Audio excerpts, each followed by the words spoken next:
What are you doing? OBS. Hold on. There we go. What day is it? Monday, January 13th, 2025, 2:12 p.m. Eastern time. I know what day it was. First guest is over in like Romania or something. They asked to reschedule. Oh, it's cold. Not asked, just kind of told me they're scheduled. I was like, all right. The next one can do it till way later tonight. At first, I was like, yeah. And then I was like, wait, no. I'm grabbing a blanket. Oh, oh.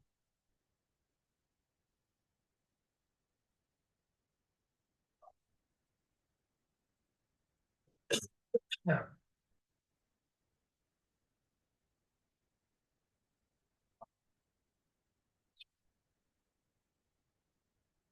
It says it's 34, but it's Portland, Maine. It's 34, but it's 34 and cloudy with no sun. And what little sun there is that winter sun. And I don't know, half a mile from the ocean. So the humidity is at 180 fuck you percent, which means it's cold. But you don't really think about like if you like living in Georgia or Florida, people are like there's summer and then there's like southeast summer because of the humidity and they're entirely different animals. The same applies to the north, and I had never really thought about that until I moved up here. It most certainly applies here. It's a different cold, but whatever. Um, so yeah, so anyway, so both guests couldn't do today, so we're not doing it today. I've got a crazy pimple coming on right there, like a huge one that I tried to pop and there's nothing to pop. So now I just have a welt on the side of my head. It's my Neuralink, actually. It looks like a pimple. It's my Neuralink. I work for DARPA. Um, but just to get to it, so a year ago today is the last time I've had any drugs or alcohol. So it's 1 year sober today. But I also have to be clear in that, well, one, for my own ego, but also for the severity. My own ego is like, well, I wasn't doing hard drugs, but also for like the severity and to further not further, but to adequately appreciate what others go through, have gone through. It wasn't like hardcore addiction. I don't want to say that I understand that. Like, like having lost your brother to suicide, like it's not the same as like when your grandma passes. Like it still sucks and it's not to take away from it. It's just a different thing entirely.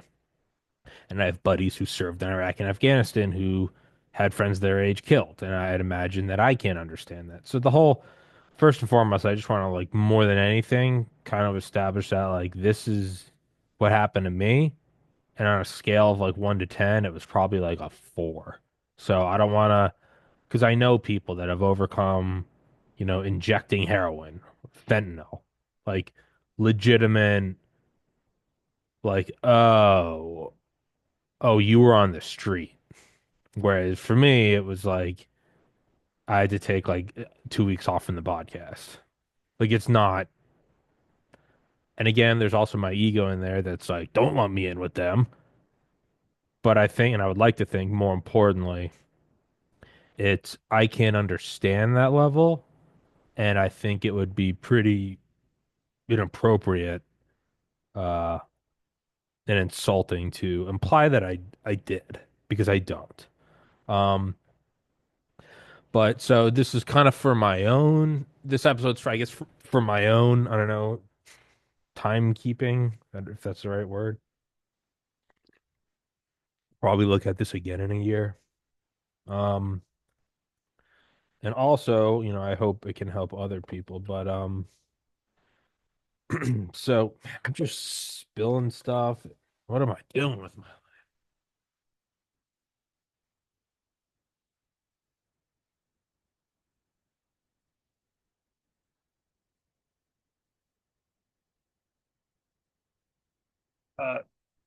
So yeah, I'll try to kind of explain the background as quick as I can and not get lost in it because it's not as important. Never in my life had problems with drugs or alcohol. In high school, I wasn't allowed to because I wasn't allowed to be near them. Um, I would still drink and smoke, but it was like when you can, and your friends' parents out of town because they're also strict and all that. So never a problem there. My freshman year in college, I drank like an idiot, but it was more because I was a freshman in college. By my sophomore year, I self-imposed sobriety because I got really serious about grades, and it was like once or twice a semester I drank, but I was pretty straight-laced for my own self-imposition of it for the last 3 years of college. So never really had it, and I just didn't. I guess had a good enough head on my shoulders to just I never and still never have done coke. I've never snorted. No, I think I snorted a Ritalin one time and I hated it. I think I did that once. Um, I think I took a painkiller once, a singular, like I don't know what the lowest grade is. But it was still, it was still a controlled substance. I think I took one once with nothing else, and I got really foggy, and I didn't enjoy it. And I have such an addictive personality that I think I really think God just kind of did me a solid. And it's like I'm like the handicap kid, and they're like you don't have to take PE. It's fine. You have to take all the other classes because your brain works. Like I'm physically handicapped, but like we're not going to make you play dodgeball. I really do think God like took the opiate addiction part because that's like the most addicting thing. That's like what destroys families. And not only have I not ever been interested in it, it's I have tried it and I didn't like it. So as a person that gets like addicted to everything, I think God was like, yeah, I'm just taking that piece out because it's gonna kill this kid.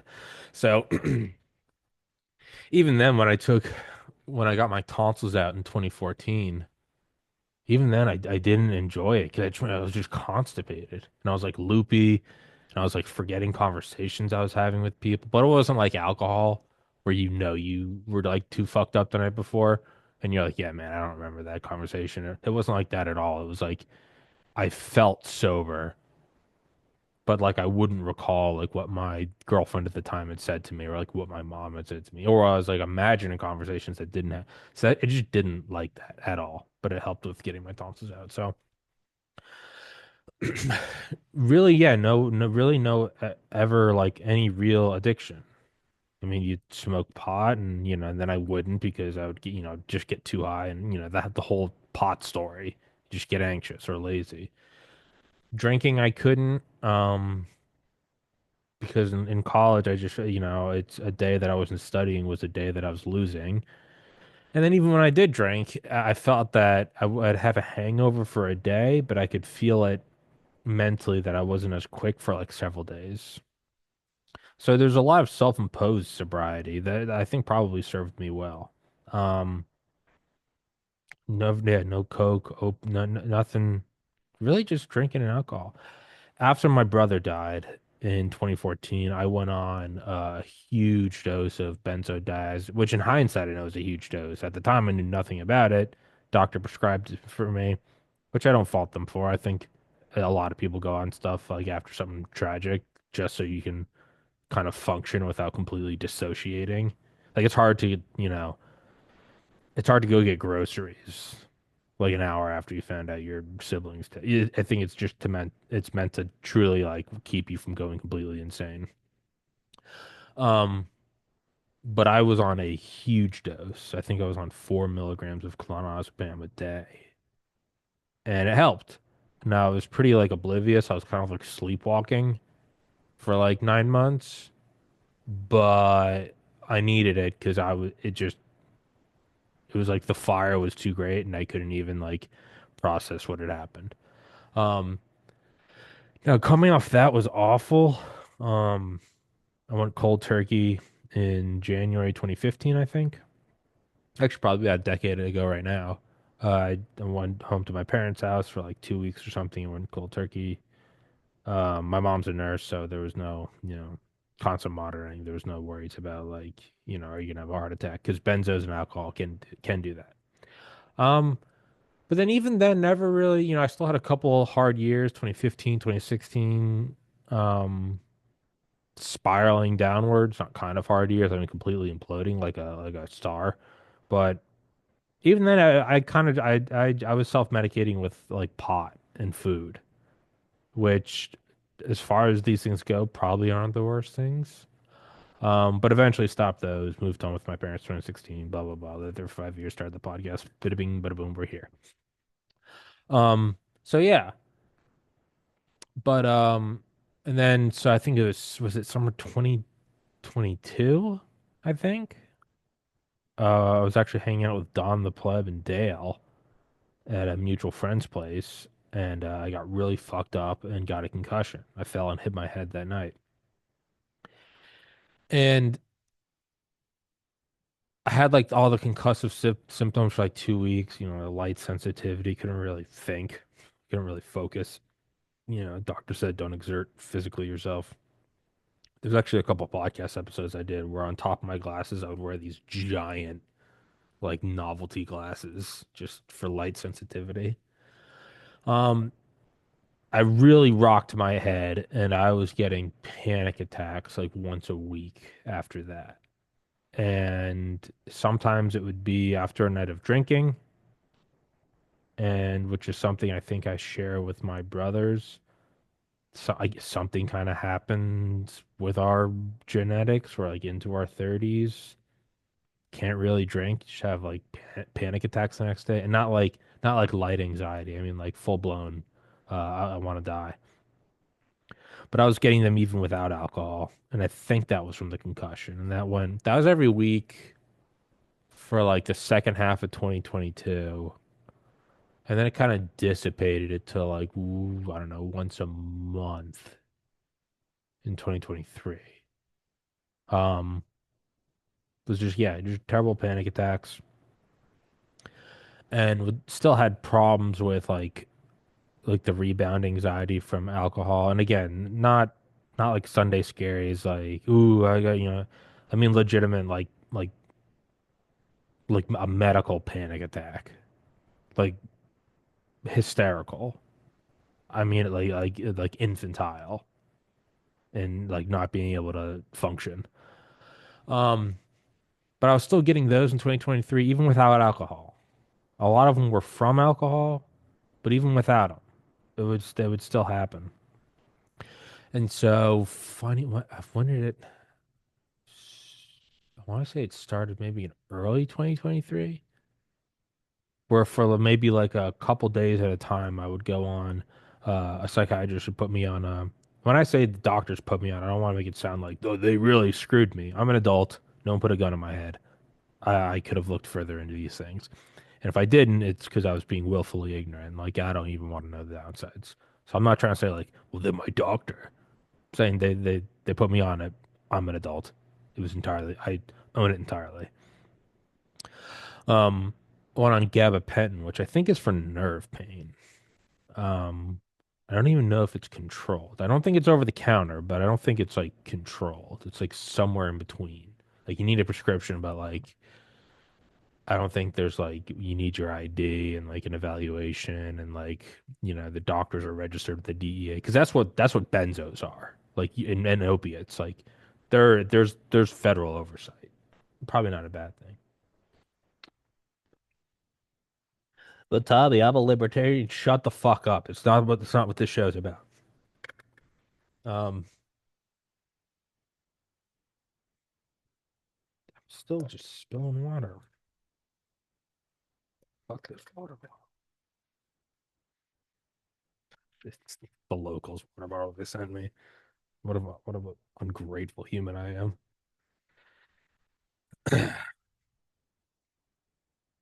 Uh, but yeah, so I go on it for, I think a couple days at a time or something. And I think I would end up like not I'd get like a month worth and I would take it. And after like 2 or 3 days, I'd feel fine.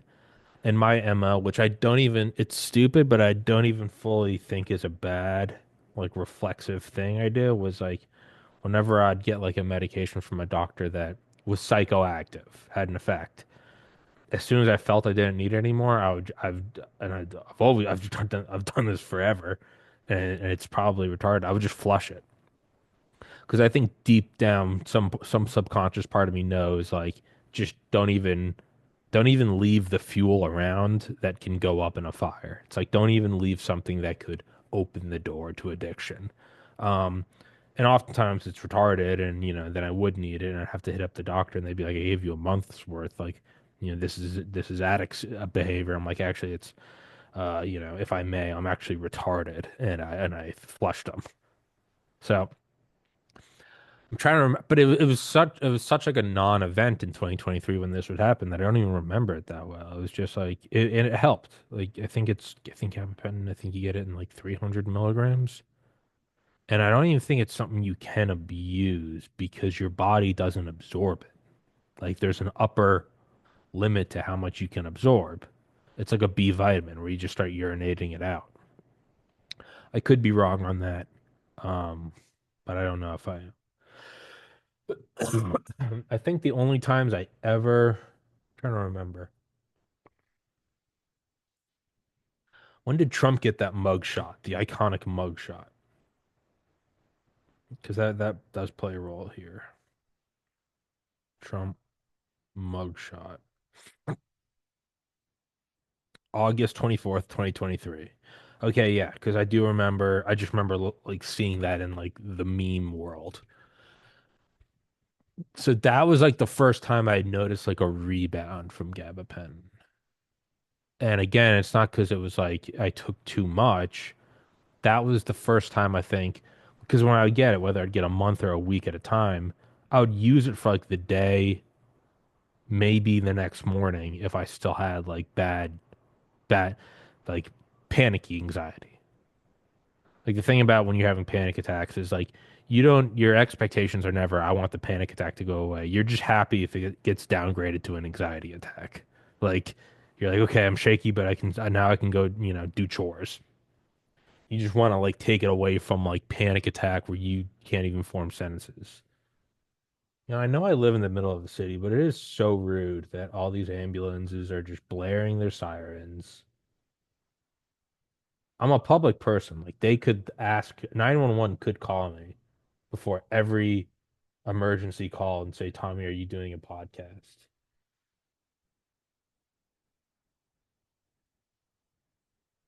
Yeah, did it stop here? Huh. I hope it didn't stop. I mean, somebody hears. Um, but yeah, so I'd always just get rid of them. And it must have been August 2023 when I think I'd taken it for like 3 straight nights or something. Because it doesn't knock you out like Xanax. Man, I just completely remembered my dream last night.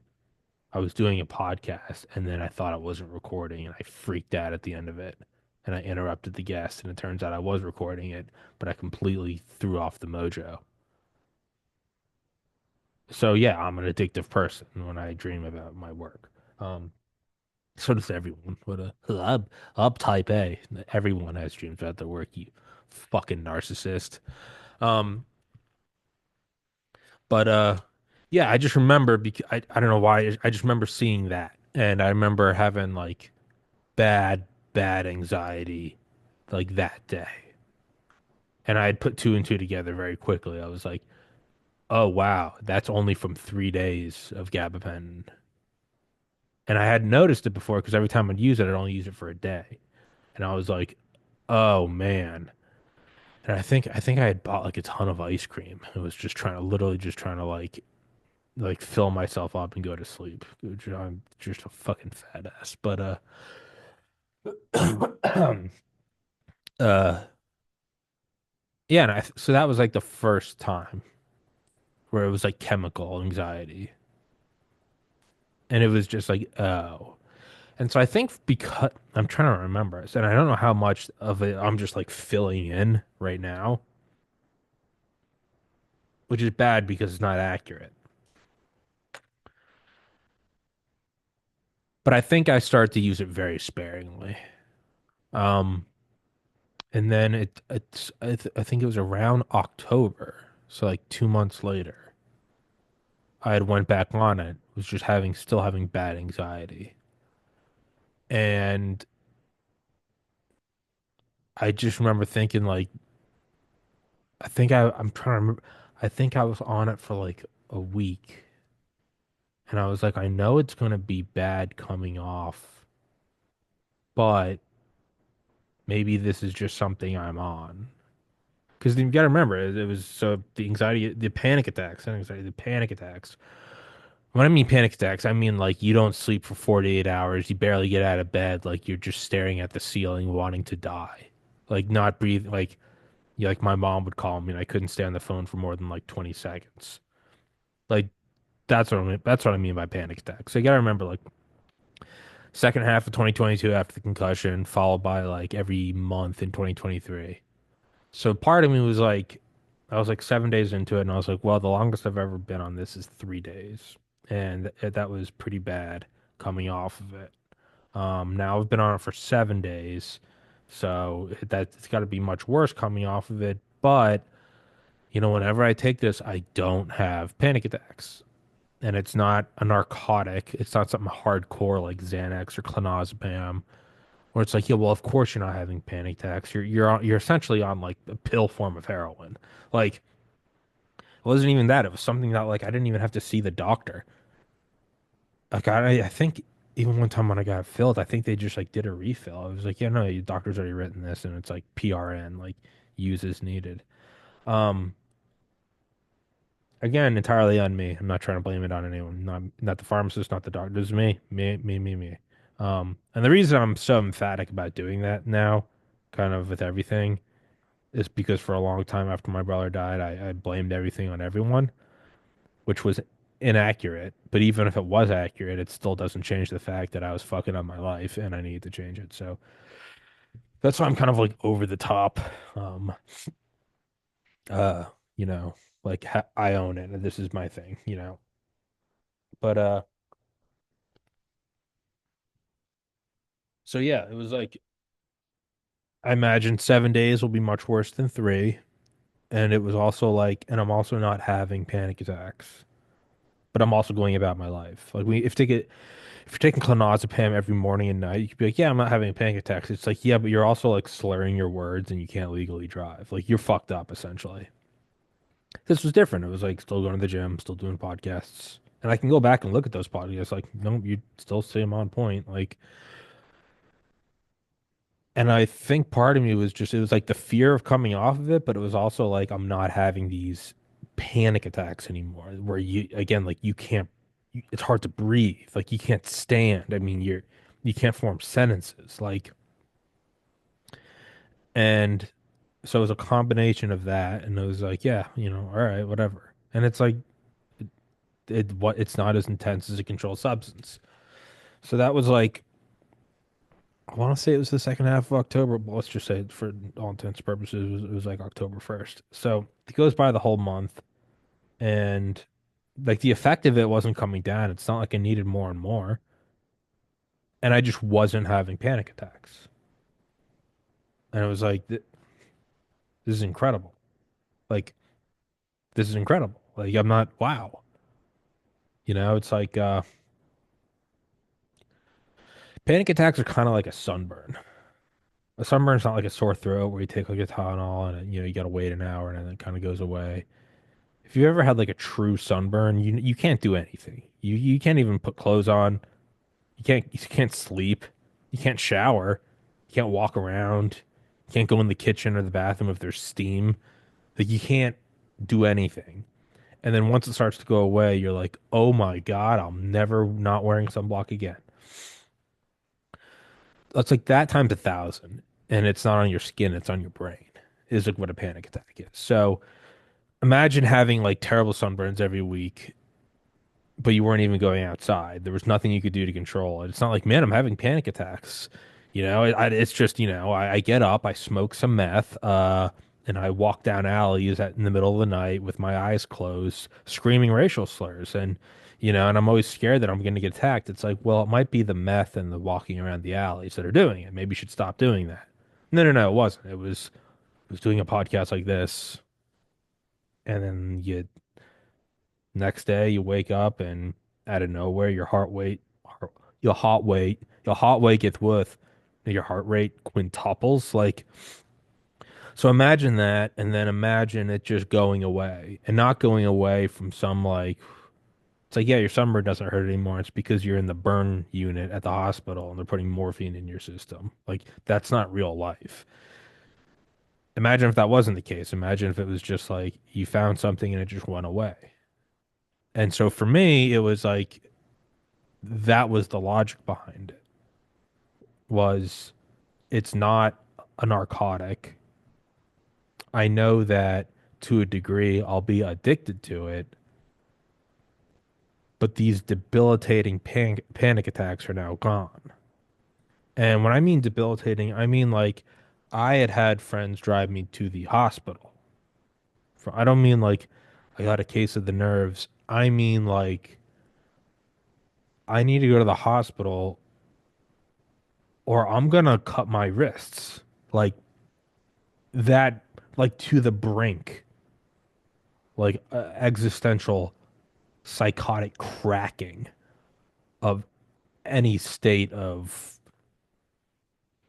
I don't know, having a grip on reality. Like I really, they're like they're on par with alteration of the mind that like an eighth of shrooms are. An eighth of shrooms different. That's more like, communing with God and the beauty of his creation. But in terms of absolute value, like plus 10 or negative 10, the absolute value is still 10. In terms of like total psychiatric disillusion of the norm, that's what I would say, like a panic attack. So it's that down to like they're just gone. And again, it's not a benzo, it's not a Xanax. It's just gone. Still going to the gym, still doing podcasts, still paying rent, still, whatever. And I was like, huh, yeah, I'm just gonna stay on this. And I did for all of October, all of November, all of December, and really just felt fine. Was just not freaking out. And I mean, it feels like this, like the skies have opened up and like the heavens have like reached out and like told you it's going to be okay. Not in the sense that like, yeah, that's what it feels like to shoot heroin. Well, yeah, of course that feels good. What I mean is like this this chronic thing just went away. And like even now that I know everything, I'm like, yeah, I don't know if I would have like the willpower to turn that down if I was starting to have chronic panic attacks. I'd be like, I don't, it just made sense. And I think it was around Christmas-ish. I don't remember. Cause I because I didn't run out of it. That's the thing. It didn't like it's not like I ran out and for whatever reason, like the doctor wasn't writing more. Because they wouldn't do that. Even if they did say, hey, I want you to get off this, they'd still wean you off. I don't, I have to be totally honest, I don't remember what like the impetus was. Because I know that I still had it, that I still had plenty. But I think like the anxieties, I don't know, started to maybe break through. But there was something to where the gabapentin wasn't working. But I know for a fact because like when I had like my mental break, I'd still had like a month's worth. I remember that. It was like I still had this. I just remember it starting. So today is the 13th. So what was that last year? Let's see. Let's pull up the calendar.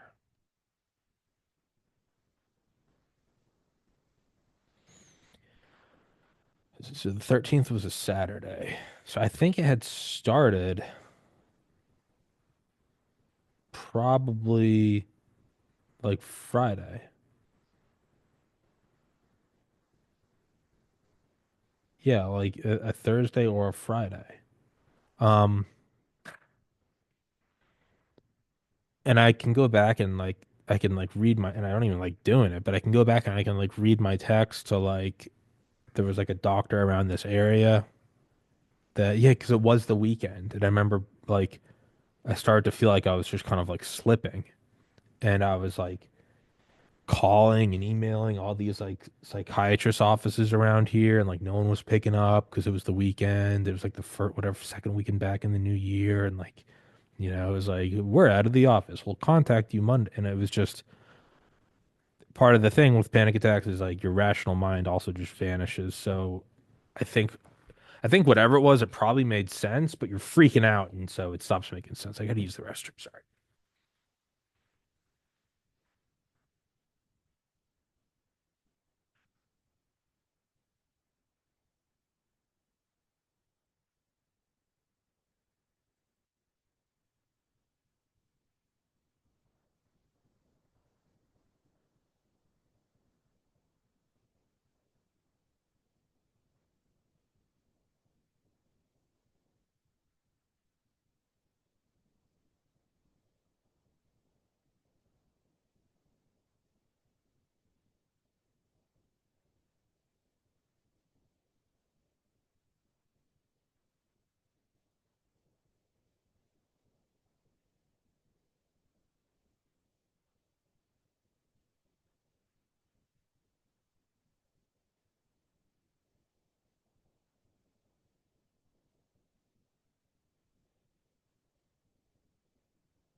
It would be deeply funny if, like, as I'm doing this show, I just poured like a tumbler of like bourbon and just slowly started getting sloshed.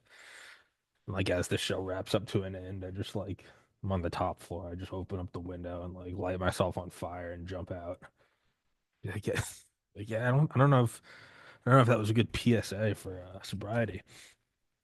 Um, But yeah, so in like 2023, I had had on two occasions I had had panic attacks so bad that I actually had to call a family member, drive out of their way in like the middle of the night and come get me and take me to the hospital. The hospital, which is I don't fucking down the street. Like that's how bad it was. So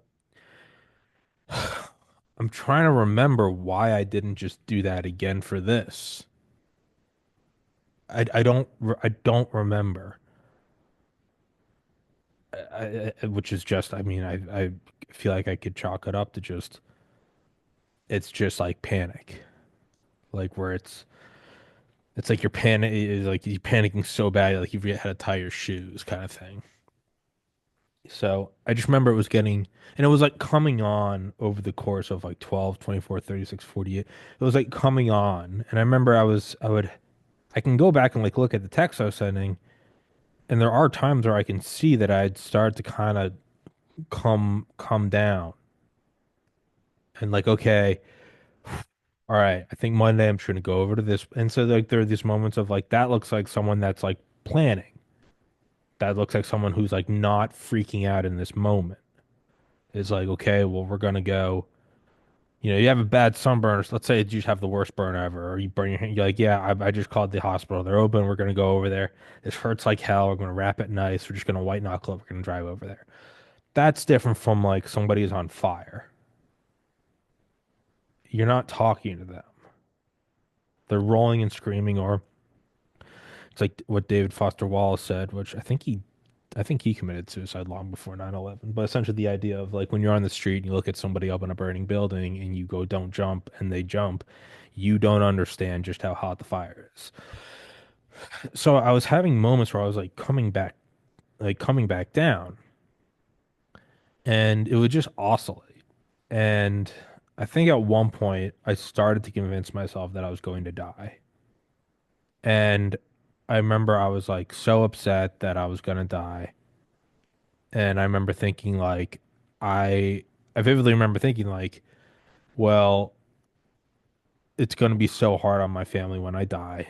Because it's not suicide, but I'm just and mind you, there's nothing about the gabapentin that was gonna it's not toxic. It's not gonna completely irrational.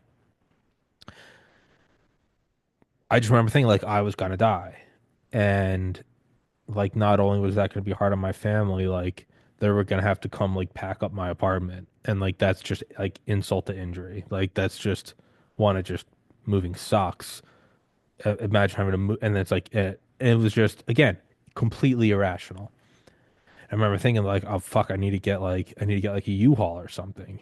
Maybe I can pack all it up before I die, so that all they have to do is unpack a U-Haul in their own time. Like that's where I was like mentally and emotionally. It's just so fucked up.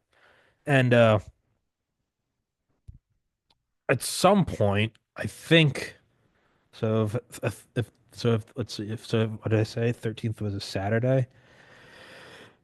Then yeah, so then it must have been like a Friday that I finally like contacted like a family member, my brother, and I was like, hey, I need to come over. And this is the same person that had like brought me to the hospital before, like a year prior for a panic attack. So it's not even like this was necessarily without precedent. It's still shitty, but it's what it is. And I remember going like, no, but like I can come drive to you. And I wasn't drunk. I wasn't.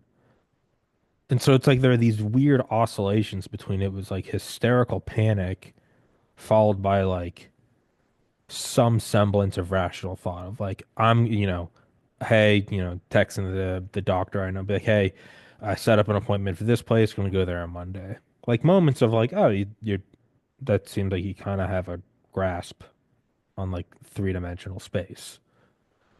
Followed by like, hey, dude, can you fucking come over to my apartment? Like, I'll let you in. I'm freaking like weird shit. And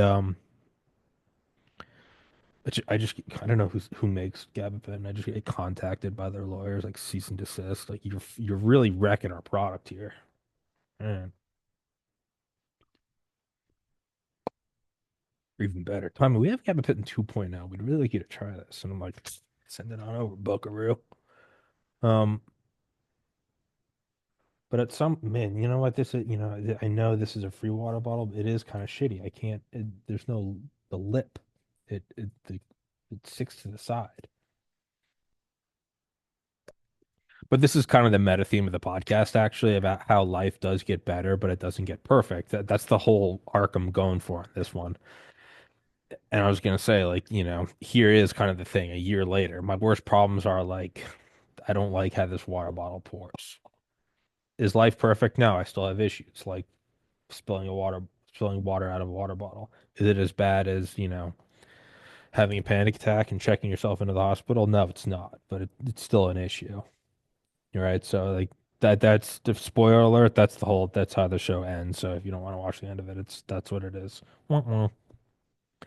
Um, but yeah, so I remember going over it was late and I remember getting there and like just kind of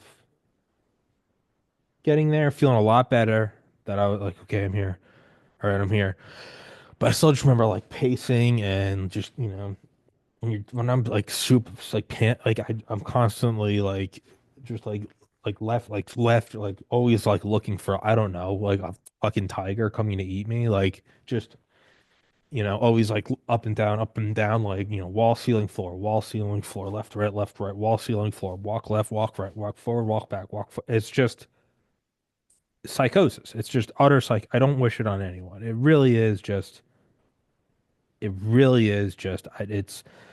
It's the opposite of like be not afraid and be still and know I am God. It really is like that must be what it is like when like the devil is nearby. It's not like, oh, there's flames and he has horns. It's like no, like the operating system, like the matrix breaks down. So I remember that, and I remember I was there for a bit, and I was good enough to drive there. It's it's more than down the road. I don't know, an hour. So it's like But then I remember like at some point it was like I have to go to the hospital. Like I'm panicking.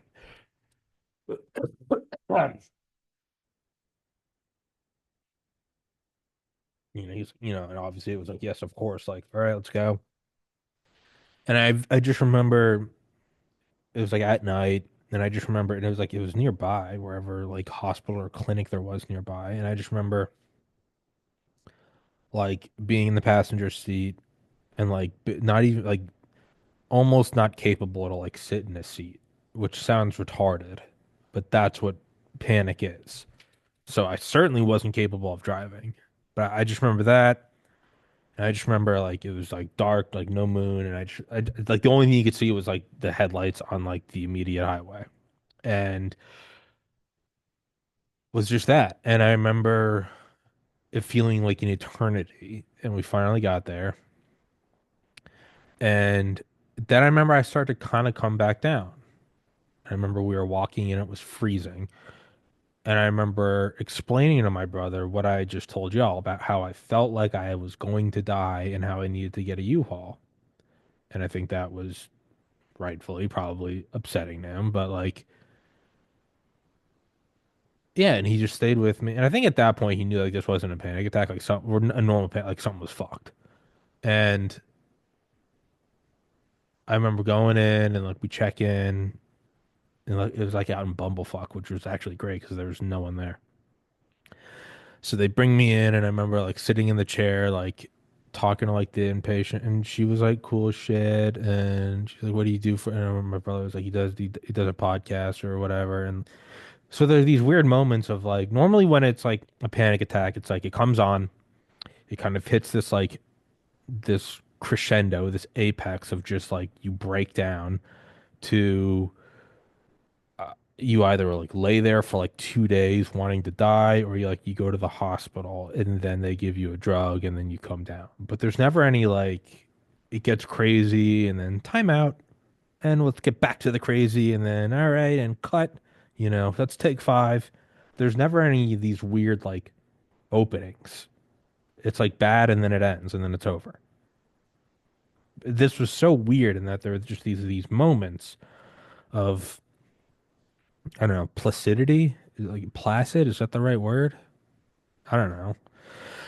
And I remember coming back on, and they were like, "Hey, you're gonna just kind of like sit in this hospital bed." And I think they gave me an Ativan, which is I don't know, somewhere in between Valium and Xanax. Naturally, I start to feel better within like 30 minutes to an hour. And it was so fucked. I think I don't know if I asked or if he just did. I was like, "Yeah, I think I'd probably like need my mom to come. My mom's a nurse." And I was like, yeah, we got to figure this out. Because at that point it had been known by my mom that I was having these panic since the concussion, blah blah blah.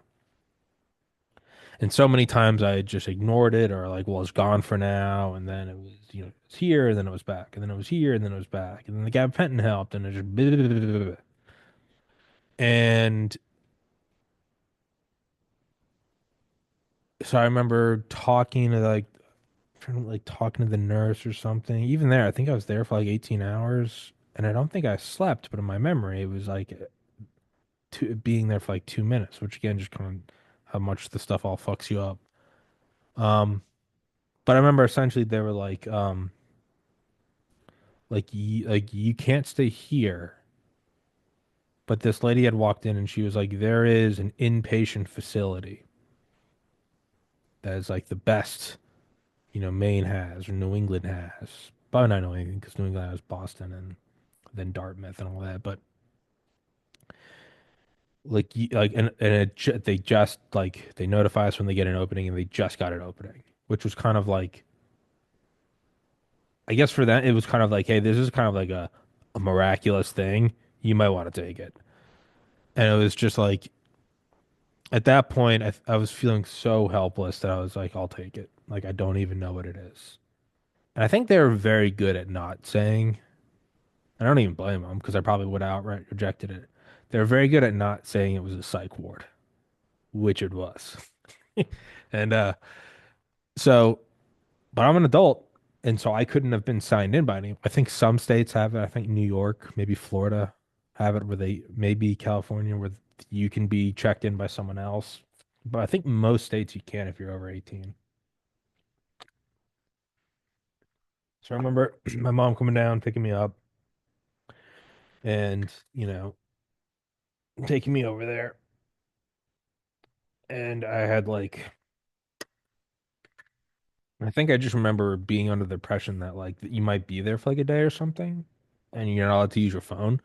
So I do just remember like I'm like amidst all of this where I'm like having a panic attack like in the middle of the night I had to go to the hospital and now we're floating going to a psych ward where I'm not allowed to use my phone in the middle of all of this, where I'm having delusions about I'm gonna die and I need to get a U-Haul and pack my things up.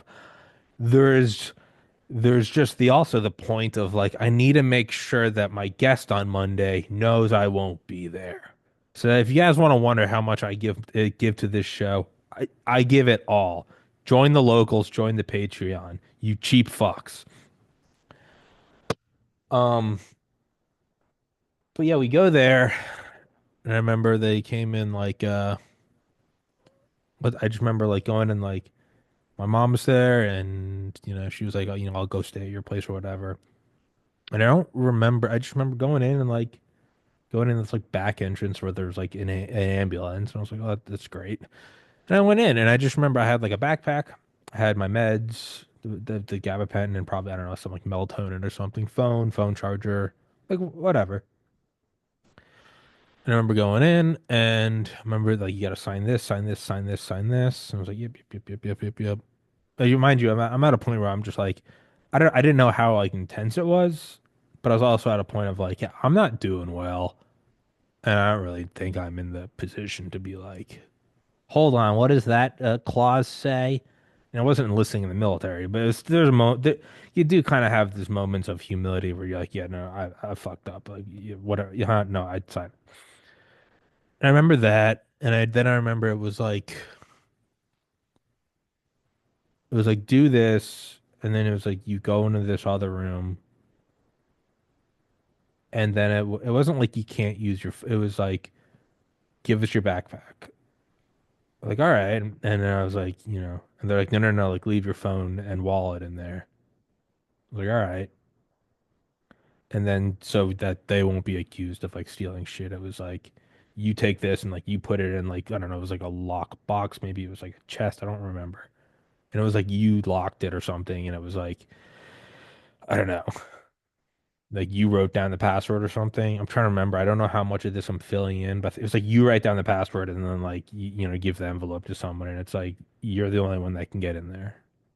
But you're not allowed to go in there now. But it's like there's something like again, I'm at a point where I'm like, you can take the phone. I don't is this a chop shop? Like are you gonna take the wheels off my Civic? Like I don't give a shit. Like I was like, yeah, whatever. Like I'm like, I don't there's nothing valuable in there, and if there is, it's yours. And then I remember like the dude was like my age, and it was not it wasn't an airlock, but it was like you come in one door that locks, and then it's like you have to go out a different door. It's like you couldn't just. I think that's when it started to dawn on me that like, oh, this is serious. But again, it wasn't in a bad way. It was in a very cathartic, like throwing up when you're too drunk, or you know, when you're just apologizing to someone and like the tears come on and you're just like, I just fucked up and you just let it all out. Like it's like a good vomit where you just get it out, just pat you on the back, like get it out, buddy. And I remember all of that. And I also remember like cracking jokes with the guy where he was like, "Yeah, we gotta feel you up," and I was like, just make it like, you should ask me off on a date first before you what. I don't remember what it was, and it was like, but essentially like, yeah, man, I don't have drugs on my balls or whatever, and like opening my mail, like, yeah, no, I don't have anything under there, like blah blah blah, like I don't know, making probably wildly inappropriate jokes about like the TSA 9/11 because the terrorists came through Portland Jetport. They came here, flew to Boston, got off the plane, got on a new plane, and then flew into the World Trade Center. Naturally, I'm making jokes about that, and I just remember the dude laughing, and in hindsight, he probably wasn't laughing. He probably just didn't know what else to say. Um, I remember all that, and then I remember they into like a hallway that just reminded me kind of like in elementary school, just like the carpets and like the I don't know, like this kind of color wood on the door frames, and then you had like doors, and then like each room had like two beds, and I was like, yeah, I know, I'm at least staying here for a night, and I still have them, but they put you in like giant blue pants, and then like I think you had like a matching shirt. It was like scrubs almost, and it's just so they could see at a glance who you were. I remember getting there, and then you had like a paper cup or something. Maybe you had a plastic cup, and then there was just like nothing else in the rooms. The bathrooms didn't have doors; they had curtains.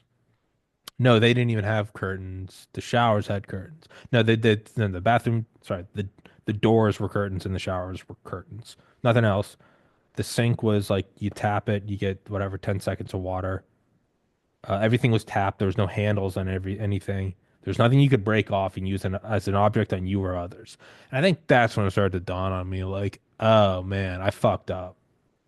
Um, the funny thing is like, so you're talking to other people, and then it starts to dawn on you that I'm the only one there. They're all my age roughly, but I'm the only one there that checked myself in, that it wasn't like court ordered. And I was like, yeah, I checked myself in, and they're like, why did you do that? And I'm like, well, I don't know, I wasn't doing well. And I was like, oh fuck. And I will say that there is also, I'm in the psych ward with all these crackheads. No, it was a bunch of people my age. I think two were nurses. One guy was, I think, an electrician. I mean, really, everyone else had their lives together and just kind of fucked up. And it starts to dawn on you. You're like, oh, this isn't like a psych ward. Like you're all crazy. You're like, oh, you kind of all fucked up. You just let it get away from you. And I did. And I remember that was very humbling. Um, but yeah, always kind of just from my memory, the first things it was like not there were no doors on anything. Again, no pens, no pencils. I don't think no, you didn't even have shoes. You had like like maybe you had was it think like Crocs maybe. You could put on shoes when we'd go to the gym. And I got back into playing basketball, which was fucking great. I do miss that. Just J ball, just tossing up threes, missing everything. But like yeah, so it was that. There wasn't even bars of soap. It was just like he kind of just had like a soapy mixture. So in everything, it was. But what got me as who's myself as an OCD person, right? Like even when I go to the airport, I'm in my mind, I'm always just like, yeah, if you wanted to do something, you would just get a job at the Cinnabon, and then you, I don't know, take apart a weapon, and then day by day, you'd put like the spring and like a bag of flour, and then the next day you'd bring in like the stock, and then the next day you'd bring in like the gas block, and you'd slowly build a gun, and then you would go to. So that's how I've always looked at shit. Like I remember I had on a dude who was in control of like the White House. Is it press room, newsroom, press secretary, whatever the fuck. John Beckenhauer. He was a Vietnam pilot, really cool guy. I remember him talking about just like setting up the podium and putting the presidential seal on things, and I was like, oh, do you guys does that get like X-rayed and stuff? And he was like, what are you talking about? I'm like, you could just fill it with plastic explosives. In my mind, I'm like, either it's like buttoned up legit security or it's not. And if it's not, it's fine. And for a psych ward, it doesn't have to be. But even for something like the T, like you, what is any of this shit? Shouldn't there be like no stores? Shouldn't there be like no places, trinkets? Like if you really want, like Home Alone 3, right, where they put the fucking missile guidance chips in a like an RC car. So that's also kind of just one thing of me. I've always looked at it in terms of, which is why I love things like nuclear bunkers. I just love how everything is thought of, and there is no loose ends. Um, so my point is I do remember being like kind of struck by that. Was like this was legit. There was no there was no loose ends. There was no unfinished cracks, like from the windows being like safety tempered glass to, yeah, I mean, just, your socks and then like the sheets being like, I don't know, like like bolted or stapled to the mat. You couldn't take a sheet out and like hang yourself. Like, and I just remember being impressed by that. Above all, like objectively, like unattached to the idea that like I'm there at a psych ward. Part of me was just like, this is good. Yeah, you run a tight ship here. This is a good operation. Like you ever read Raven Rock by Garrett Graff? It's about nuclear bunkers. Like, let me tell you, they're good. But I just remember being legitimately being impressed by that. And then also every 15 minutes they had eyes on you. And I don't mean like, there's been no explosions, everyone's good. I mean, walk around with like a dedicated phone or an iPad, and they went and made eye contact unless you were sleeping. They went, Tommy, ew, Tommy, and every 15 minutes, 4 times an hour, 24 hours a day. I mean, like middle of the night, light turns on, the fuck is that? And you just see the guy doing, and not even like you can't even do any like fucking like 90s movie, where you fill the bed with blankets and put a watermelon with googly eyes on the pillow and it's like there's Billy. Like it wasn't, it's like you come over and like even just like pull cover back, see that there's a shoulder. For me it was a pretty jack shoulder, probably very very impressed by my deltoids. But it was that. And um every day you would go meet with a psychiatrist. You'd get your vitals done. People that were in there for alcohol, um, would get medications because you can die from alcohol withdrawal. And I think it was called like SIWA. I don't remember if it was SIWA. I just remember, that's what someone said it was. And I think it was something because I do have once in a while remember like one of the dudes that couldn't go to the gym or something because his heart rate was getting too high because he had taken off the depressant that is alcohol. But mine wasn't that. I do remember in like the first day or two because I would get weaned down from gabapentin. It was just like slightly less. And I mean, this place is meant for that. So if I was on 300 milligrams and then the next lowest dose was 100, they didn't just, well, you're down to 100. It was like, no, you're at 290. And like they could, measure it and scale. It was again very impressive. Um, but I remember I had started the first day of like not getting the full dose, I started to have anxiety, like bad anxiety, bad. And I just remember saying like, "Hey, I would like to check out. I know I checked myself in, I'm very cool because of that, but now I would like to check myself out." And it was like the gabapentin withdrawal talking. It was like, I think this is just a medication I'm going to be on for the rest of my life, and I've come to peace with that. Hopefully you see that. So, I think I'm going to call my mom, have her come pick me up, and they were like, "No, you're not." And it wasn't like, "Hey, let's talk about this before you do this." It was like, "Here's the contract you signed, and in the state of Maine under this one." It was like, "Yeah, you're not fucking good." And I was like, "But I'm kind of having a panic attack, and I need gabapentin." And they're like, "Well, we're weaning you off it." And I was like, "But I need it." And they're like, basically, like, go sit on your bed, and like a doctor will go at the very. And I don't mean to sound this in a bad way, but just like we'll sit you through it. But the plane's already on the runway. It is now a felony for you to get off. And it was like, ew. And I remember just having bad, like a bad attack that day. And they'll give you what they can give you.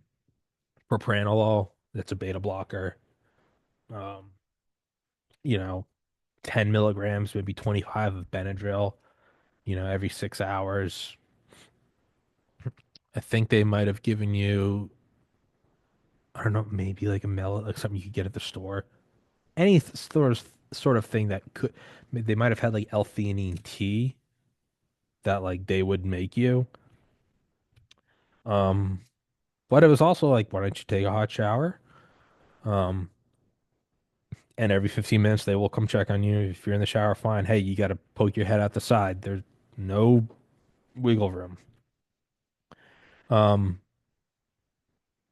And it kind of helped that you realized no one else there was judging you. And I know I'm kind of oscillating between like making fun of it and being serious, but it is like no one else there is judging you. And because even when you'd go to the hospital with a panic attack, you still felt like a freak. You're like, oh, here's this dude who can't handle life. This person has a broken leg. That's why this person's, saying goodbye to their dad on chemo. Like no one was, and that kind of helped that like you would cry or just be like, I'm such a fucking loser. And it really did help that no one else there made fun of you. It was just like, it was pretty like self-deprecating. I was like, yeah, I mean, we're all here in the psych ward. And,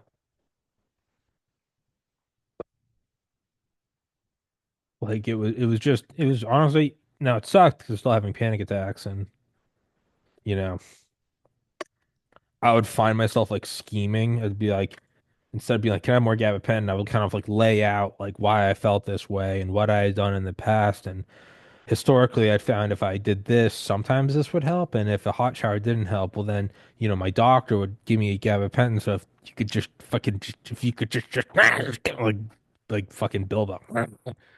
They didn't give a fuck. They didn't give a fuck. That's very nice. Like, um, they did give a fuck though. They have a lot of fucks, and you can't fake real like empathy, and then they legitimately cared. Still, they care. Um, and I don't remember how. So in my mind, it's like, man, whoa, this first day is, it's gonna be bad. And then it was like, can we just plateau? Can we like not wean anymore? And it was like, no, we're gonna keep weaning a little bit. And they did say like the first day of weaning is normally the worst. Even if in percentage terms or like medication reduction terms, it's the same. So let's say you're on 300 milligrams a day. I was there for 10 days, so it couldn't have been 10 milligrams down a day. It had to have been 30.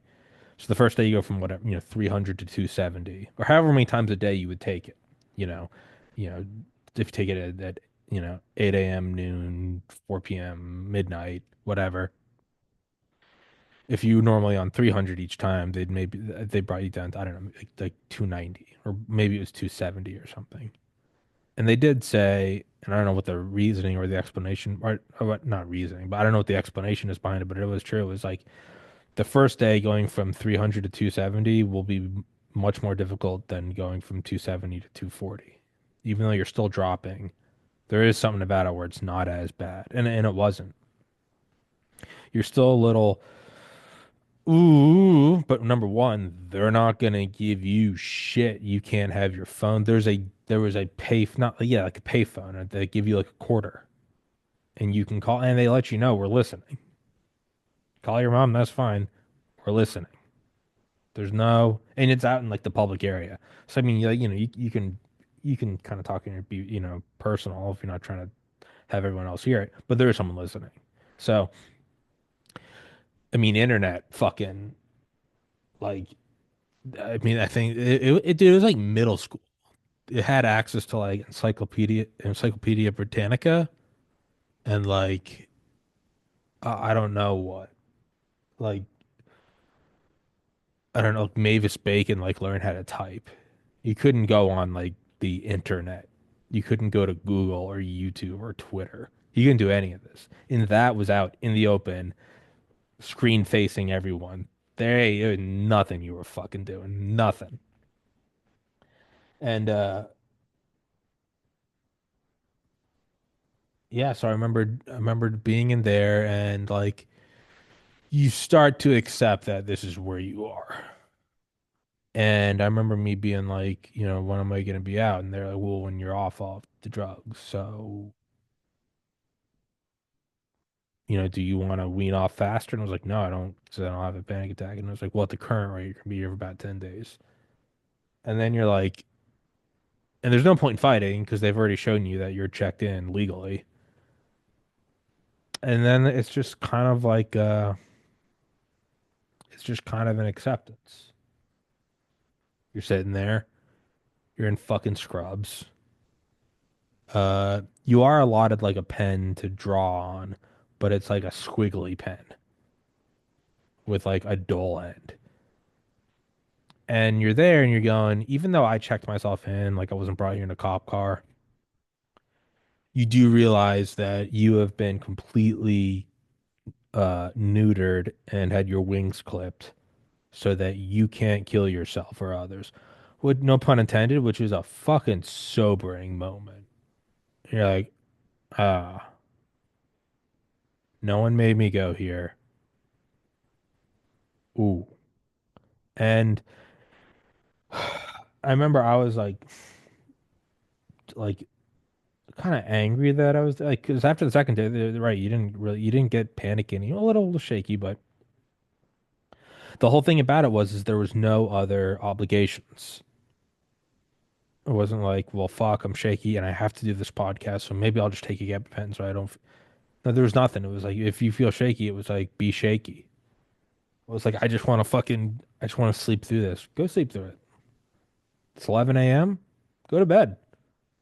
Mess up your sleep schedule. What does it matter? You're not going anywhere for the next 2 weeks. We make all of your meals. When we hand them to you. You don't have to shower if you don't want to. You don't have to do anything, but you're not leaving. And you start to kind of like being on vacation and takes like a day or two. You start to kind of lean into it and go, I kind of want to just curl up in a ball in my bed for 2 hours and go for it. Go for it. It's not like, well, we should get to bed at a reasonable time. Nope. No. Wake up at 5 p.m. if you want. Wake up at 1 a.m.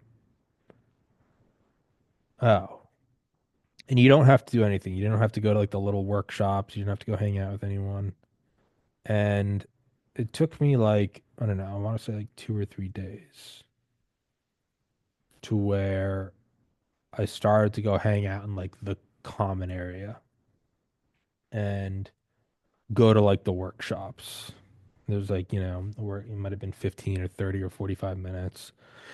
And you go there and, you talk through, you know, how did you get here? And you feel so stupid and you feel so above it too. Like, I don't need to fucking talk about my feelings. I got here because I'm on drugs and I'm trying to not be on the drugs.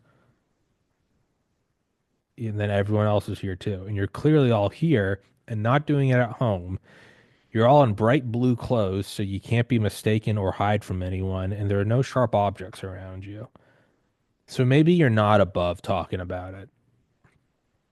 And that's where I started to get. And there's no like credit system. You didn't have to go to any of them. You didn't have to. But you start going, maybe I'm not above this. Maybe I'm exactly where I'm supposed to be. So you do that, and you just sit in the common room. I don't know, you literally like, I might like crayons. You just kind of draw, play cards. You watched movies all day. I never watched Pirates of the Caribbean. You fucking throw them all on. Throw on the three Lord of the Rings. What else are we doing? There's crackers and just eating food and getting desserts. And like you didn't know which dessert you were getting, and other people got different desserts. And that was like the one bit of excitement. Go to the gym. Felt good to play basketball. Shower. And you kind of start to open up and talk to people and kind of become friends with people. And yeah, and so, those 10 days go by and eventually you're off everything and it's a little scary leaving. And so I completely forgot that I wanted to cover more than just, those 10 days. Really went off on a fucking tangent there, but just like I wanted to explain what had led up to it. So you go through everything, and, one by one, people might leave before you because maybe they've been there longer from you. People might be only just starting because they were on something much more intense, or maybe they actually were suicidal. Maybe they had tried to kill themselves or something. And it's very humbling. And it's like a shitty sitcom, but by the end, your friends with everyone, you hug everybody, and the people that are there are, the people that run it, like, the doctors, they're teary-eyed and happy to see you go. And you realize because sometimes people, their patients do kill themselves. And it's very sobering. You go, oh, this is like real. And, you know, I left, and so I was there for 10 days. So I left on like the 23rd.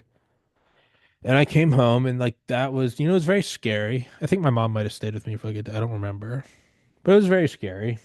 And I think I got back into it pretty quick, just doing podcasts. And yeah, I mean, it's very emotional getting out. So that was such like a kind of a scary, sobering, intense thing for me that at first I really had there was no like, fuck, am I gonna stay sober? It was like, no, I'm gonna stay sober. That was fucking terrifying. What am I doing with my life? Um, I think it also helped that the investor for my show went from April 2021 to April 2024, as was originally contracted. And that was kind of I was like, yeah, so it helped that I had a thing to do. It was like I got out and was like, dude, I got 90 days to find like a new source of income for this show to keep it going. And um, so I think that helped. Um, again, also just very humbling. Kind of come out of that and I stopped calling it an inpatient facility and I just started calling it what it was, which was I stopped even calling it rehab. I started calling it a psych ward. And it helped me to just own up to it and call it a psych ward because I had a psychiatric break. And you know, so early on, so after a couple weeks go by and it stops being this huge like I can't believe that happened. So you just start to accept, you're like, that was kind of wasn't great. Um, I still had temptations to drink, but still not in any meaningful way that I would. It was just like, yeah, it would be good, but I'm not going to because, the whole wearing scrubs for a week with no pencils so I don't kill myself kind of thing. Um, and so what I do remember happening was, and I kind of like parsed sections of my life into like what game I'm playing at that time. So like the first couple months of last year was Nuclear Option, followed by a couple months of Helldivers. Prior to Nuclear Option, when I was on the Gabapen, it was the Division 2. Before that, it was Insurgency. Um, so yeah, Nuclear Option to Helldivers, and so I remember being sober. What I would instead do once a week was I would stay up all night playing video games and streaming. And I'm saying this because I do before I forget it, because eventually with these shows, as I go like an hour and then I get bored and I just wrap it up. So before I start to get bored, I want to like make sure I get in the points I want to get. So like once a week, I would stay up playing video games and stay up. I mean, get a couple monsters. Like it was sober staying up, but it was stay up, play video games, until like the wee hours. And it was fun. I got views for the podcast, and that always looked good. And you made it an extra, 30 cents on fucking advertisers. And you would do all that, and I would stay up till like sunrise-ish. And then I'd always have like a bunch of food. I would get like ice cream, I'd get pizza, I would get like these keto Reese's cups, which I guess are healthier, but I would still get like 30 of them, so what did it fucking matter? Um, I would do that and I would like eat myself into like a coma, and then I would sleep from like 10 a.m. The stream would end at like 8 a.m. And then I'd sleep from like 10 a.m., say on a Saturday to like 10 a.m. on a Sunday. And then I'd get up and I'd, go to the gym and be bloated and just can't stop shitting. And then I would get kind of back into the podcast. And I did that for like, I don't know, like 4 or 5 months. And then I started to notice like I couldn't ignore it that I was gaining like legitimate weight. Like, I could feel it in like my pants doing shows. I'd be like, why are these pants so tight? And they're like, oh, it's because you're a fat fuck. Um, and so I started to, I think, do like less cheat days. No, I want to say in like around May or something. I got into like dieting again. So I'd climbed up to like 230 or something. And then over the next like 3 months, I got it back down to 200.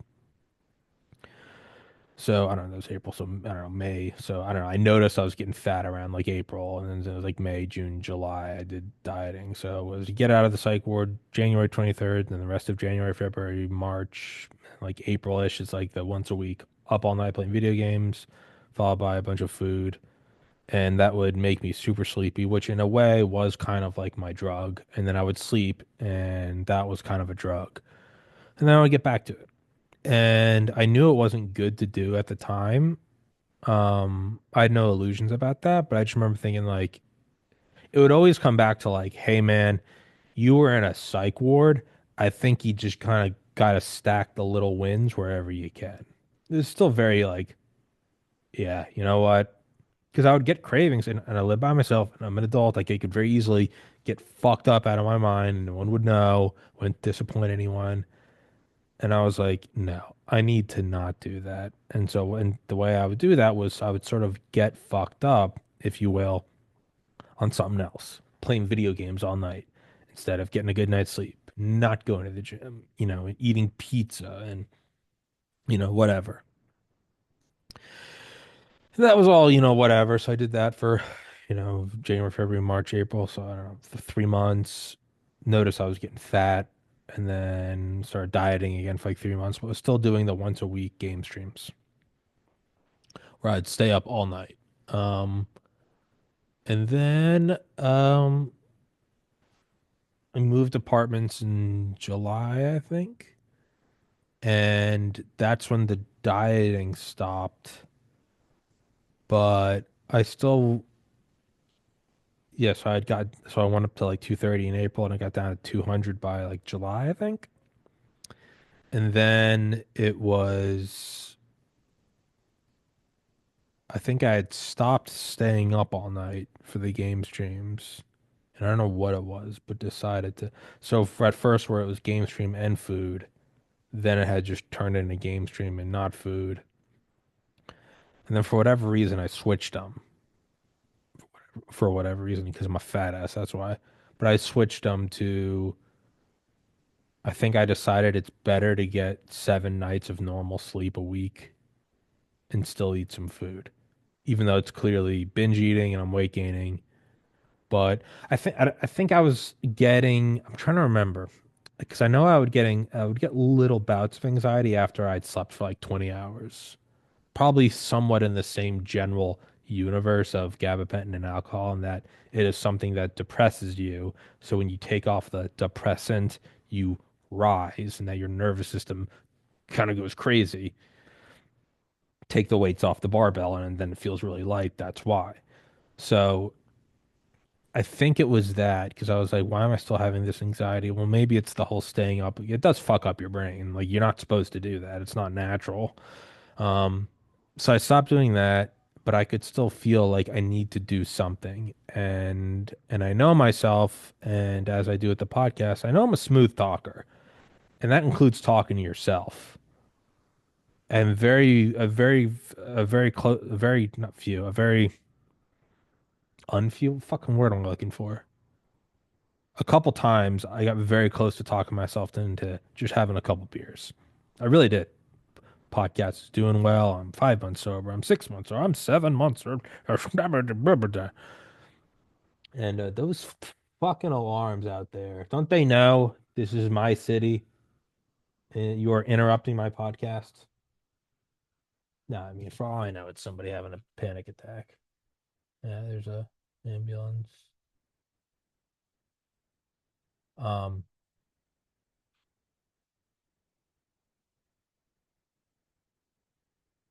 whoop whoop. They come and kick down my door. You escaped from the psych ward. I'm like, no, they let me go. No, we've been looking for you for a year. Trump holds a press conference. We got him. Um, but yeah, I think I had concluded that it was probably better to eat food and be a fat fuck than it was to stay up all night. And so looking back at it, what I can see is I was sort of stepping down from what weekly drug use, pot use, alcohol use, whatever, what it really is. And I don't think it can be argued where it's the same as college, where it's like, what do you mean, what reason? It's like we're 21, it's Friday, and we're in college. That's I'll I'll allow that. That's yeah, no, go fucking live it up, dude. You're young, you're beautiful. Go wild. Go make the memories or the lack thereof. You know, because alcohol makes you black out. Um, but like when I would do them, it was above all else. It was even, it was, even if it's just playing video games by myself, it was still just this, just let it all out. Rough week, a lot of pot, blah, blah. But I'm worried nonstop about how the show's gonna make money. Just let it all you just turn off the engine. Just get drunk and just get fucked up and fall asleep. And so what the weekly staying up was still to a degree that. It was whatever, man. Gonna play games all night. Gonna eat ice cream in the morning. Mm.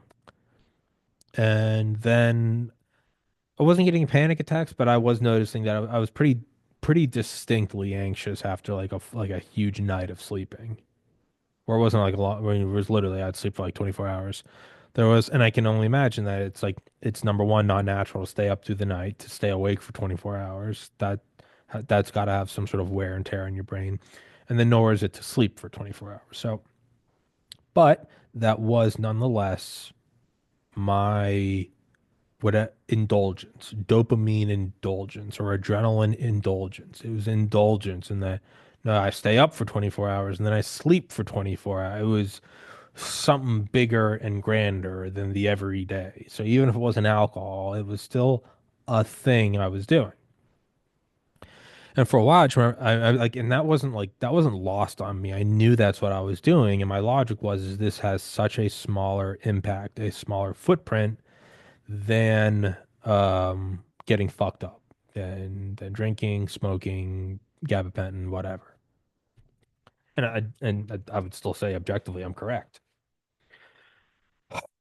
But after a while of, kind of putting on the stay up all night and then sleep all day, I realized that, it was once is an event, twice is a coincidence, three times is enemy action. Well, it was noticeable that this was enemy action towards myself, not panic attacks, but anxiety attacks, and no bueno. So I want to say, and I guess I could look back at, I want to say it was probably around like August or so that I started to like reel those back in and was like maybe every other week I'll stay up. But every week I still had cheat days. I would still go get ice cream and I would get some brownies and I'd freeze the brownies and take a bite of the brownie and a bite of the ice cream and I'd get either cheesy puffs or I'd get some chicken, but I'd get Chick-fil-A sauce, which is just pure fat. And I would eat that and I'd have a big old cheat day and sleep a little longer like you normally would on a it's the weekend, you can sleep in, but not like crazy. And I think I the dieting had started up in like May. I dropped around 30 pounds by August. And then I think I was like, you know what? I'm gonna cut one more thing out, and that's the all night streams, but I'm still gonna allow the food. Even though I know I will put on weight, I know that I can eventually lose the weight. It's difficult, but I know that I can. And ultimately, I think eating some brownies and some, mozzarella sticks once a week is less impactful than staying up for 24 or 30 hours and then sleeping for 24 or 30 hours. The same logic that was saying staying up for 24 or 30 hours and sleeping for 24 or 30 hours is a lot less worse than, drugs and alcohol and or gabapentin and ending up in a psych ward, which is correct. I still fully give that a full throated defense. So by August, I was like, I think it's probably less impactful to just eat a bunch of food once a week than it would to be to stay up all night and fuck with their circadian rhythm, whatever circuitry. Like that's not normal. So to a degree, it was still a drug, and I still would defend that and go, that's correct. And ultimately, it would all come back to like, wasn't this some weird kind of like band-aid on a band-aid kind of thing? or like you're taking out a loan to pay for the interest on a loan that you had taken out to pay a loan to pay for. And it was like, yes, it is. But as the way I looked at it was like, I'm moving farther and farther away from being in a psych ward for being addicted to pharmaceutical drugs or alcohol or whatever you want to call it, or whatever your vice is. And, staying up all night, not the best thing. But if that helped you get from 0 days sober to 6 months sober, I'll take that. I'll take that. Now you're starting to see that that's having a bit of an effect. So why don't you just go down to, brownies and ice cream? Is it good? No. Is it better than that? Yeah, it's probably better to just get 7 normal nights of sleep. And I was like, okay, whatever keeps you moving in the direction away from the psych ward, or not the psych, or if not the psych ward, then also keeps you from drinking. And if you have to plateau, I'd still rather you plateau than make negative progress. But ideally, you'd not just plateau, you'd keep making positive progress. It's like, all right. So then from August, September, October, November, I think I had cut down the nightly stream to probably like once a month, maybe every 3 weeks. But I got a lot better and when I would do them, I'd still be notably more anxious. And when I didn't do them, I felt better. And then on the off days, or instead of staying up Friday through Saturday and then sleeping until Sunday afternoon, I would get up and I wouldn't do a full workout, but I just would go do something, just go walk. And I would do a little bit of a game stream and then I would just kind of go to bed at somewhat of a normal time. And I was like, I think that's the right direction. I just bit my tongue. Um, all the while it was like they tried to blow Trump's head off, like that whole thing too. So there was also like, hey, just stay the straight and narrow because I also don't know if we're about to go into civil war. So keep, you know, stay sober. Don't do the all night game streams. But if you're, also stressed about, I don't know, the attempts on the presidential candidate that no one seems to care about, implying that it's a state operation. Hey, if pizza on Friday helps you relax a little bit, go for it. And so I would do that.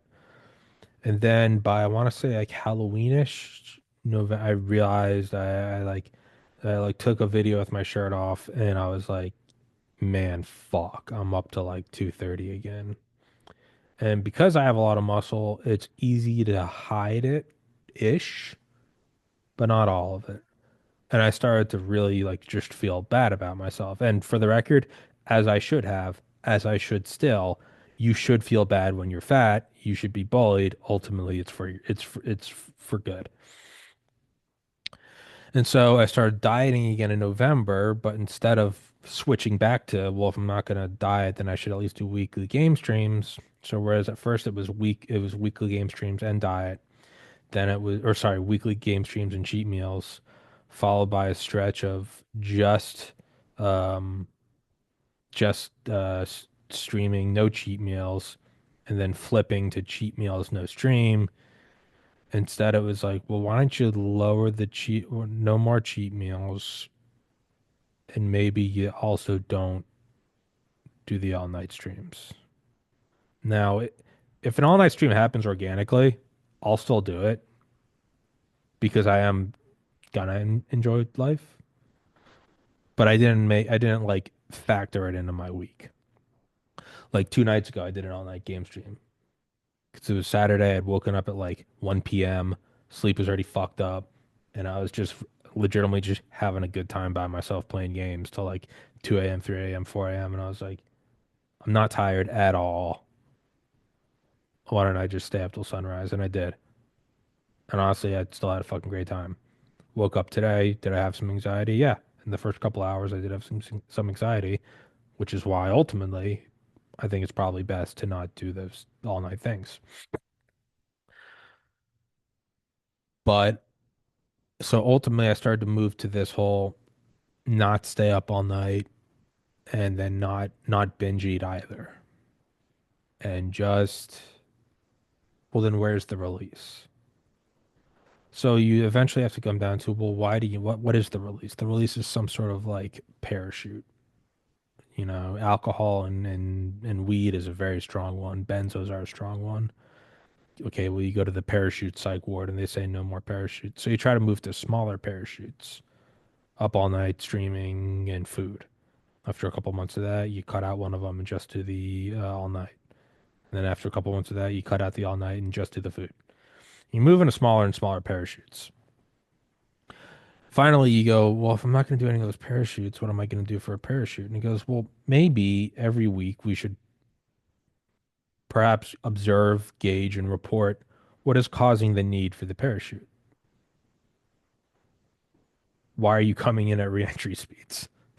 Why are you coming in at Mach 40? That's I agree with you. But maybe we should not. Well, that's who I am. That's who I work. Well, maybe you're also married to the idea of you're the workaholic. And I love working and I love working towards something, but perhaps it doesn't need to be 110%. Maybe it can be 90%. And the normal person still does like 60%. So you can still be a crazy person. And that just it I didn't like it because it's basically like, well, then what am I gonna do for fun? Like, am I gonna even live my life? And I don't really rem even though this was just 2 months ago, I should remember this. I think I had just kind of said to myself, it's very boring,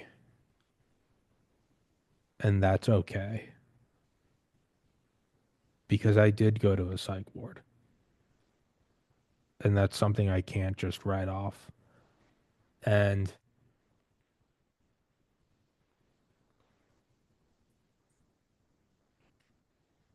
I think that's kind of what eventually I concluded was like, well, if I don't do the cheat day, if I don't stay up, it's like, yeah, then you don't have this fantastic Friday night, carnival, whatever it is, alcohol or cookies. Like maybe you don't have that. And maybe you need to find the thing that's causing it. So instead of doing like two podcasts a day, and I had already started this like months prior, so I don't want to say this is what it was, but it was like really maybe do less during the week. You do a 5 hour game stream every night where I would get on Discord and kind of host a 5, 6 way conversation for hours and hours on end while reading chat also and being an entertainer, like not just gaming. You're constantly talking and doing voices and hey, can you check up on this? You're constantly trying to keep, the fire going. Hey, pull this up. And even if I don't want to talk about that, we got to have some meat on the bones. And I realized kind of towards the middle, maybe end of December was uh that even the game stream was kind of exhausting me. And it wasn't the podcast, it was the game stream. And I didn't necessarily want to do that. And well, if I don't do the game stream, it's like, well, we're trying to walk backwards. We're trying to reverse engineer from the psych ward. How do we not have that happen again? And it's been a series of steps of, scaling down the outside of the building that's on fire. And at first you're 100 floors up and that will kill you. And then you can only get to 80 floors up, then 50. Finally, you're at 30 or 20, and it does start to get statistically possible that you might survive. You probably won't, but you might. Then you get down to like 20 floors, and it's like if you hit that tree, like it might impale you though. Well, then you get down to 10 floors, and it's like if you hit the concrete, you're dead. But if you hit like that, I don't know, scaffolding, you're gonna break your legs, but you're gonna survive. Then you get down to 5 floors, and it's like, depending how you land on the concrete, you might survive. And it's kind of felt like I've just been coming down the side of just a burning building for like a year, and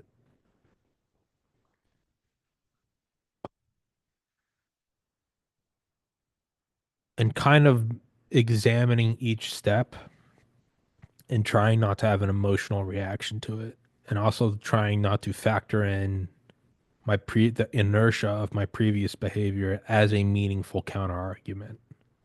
well, we've always done this. That doesn't mean just because we've always done child sacrifice. It's like, yeah, well, we're gonna maybe not do that anymore.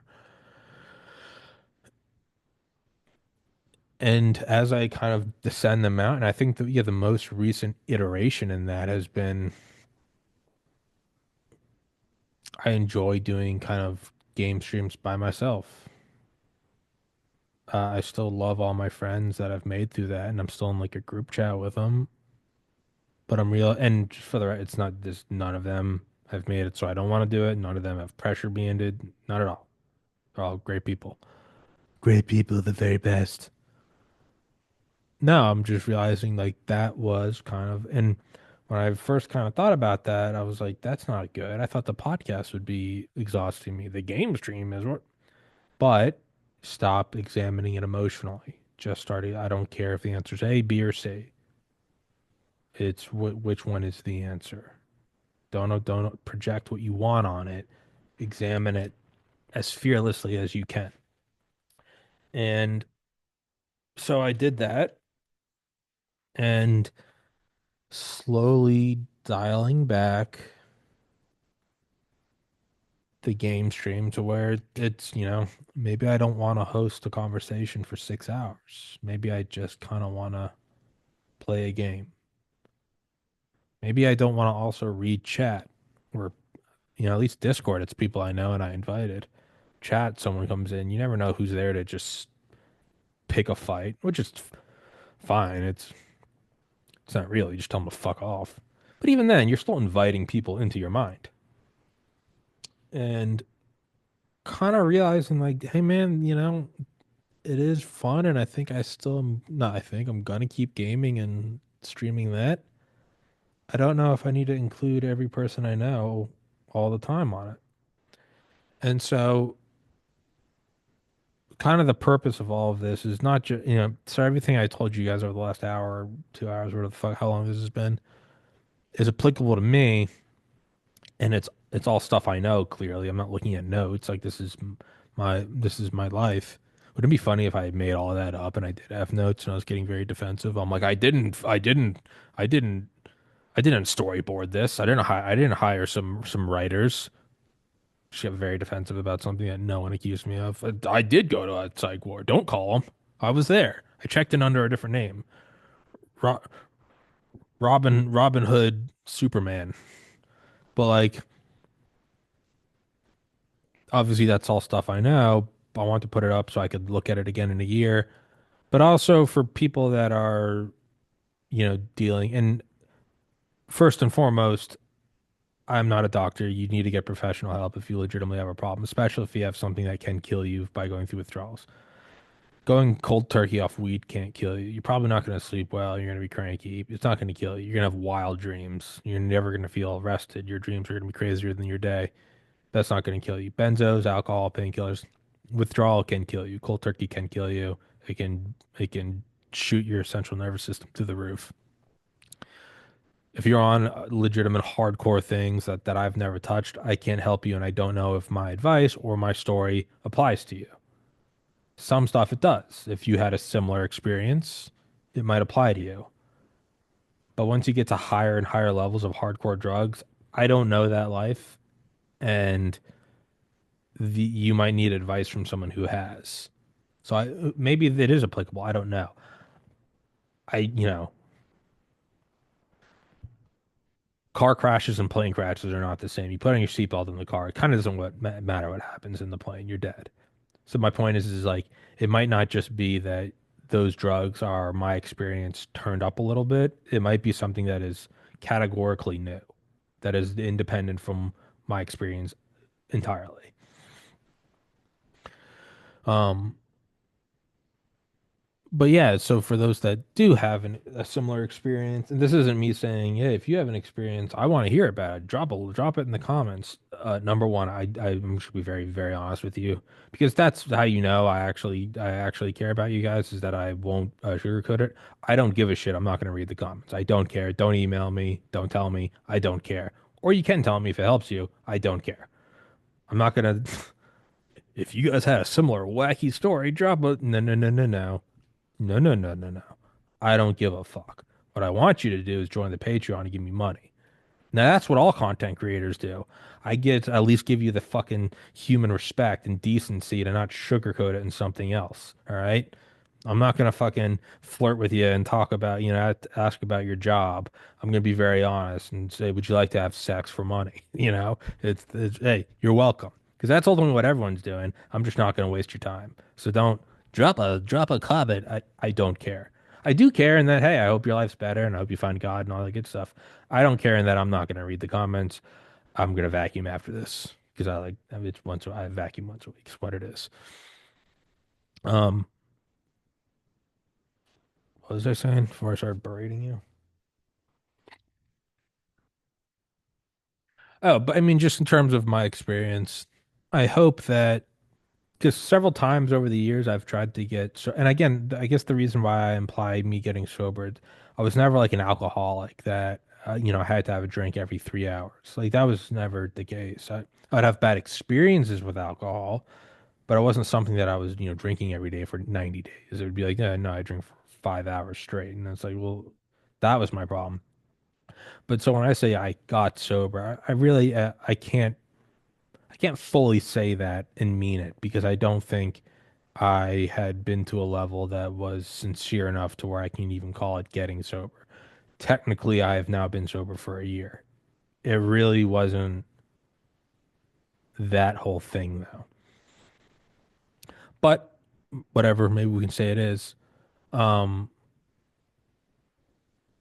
that is my experience with it, and I had tried to get sober a couple different times over the years. And not for like a whim. It would be like, man, I'm getting anxious, or I don't like that. I get mean when I do this, or I get too paranoid when I smoke, or what. I tried to do it a couple times, and I could always go like a month or two doing it. And so, and then I'd always, kind of, and again, I don't even feel proper using the term relapse because I think that that is, like cultural appropriation. I feel like I'm appropriating terms that are reserved for people who are suffering and are really dealing with a different demon entirely. I wasn't, and it's not because like I openly talk about everything. I don't fucking care. Whatever. It's more of like I don't want to compare myself to that. In the same way I talk about, the grief over losing a brother, I don't ever try to compare that to my buddies who lost friends in front of them in Iraq because they stepped on a bomb. It's like it's know your place. Time and place, know your place. Play your position kind of thing. So it's more of a just shut the fuck up, Tommy. Um, but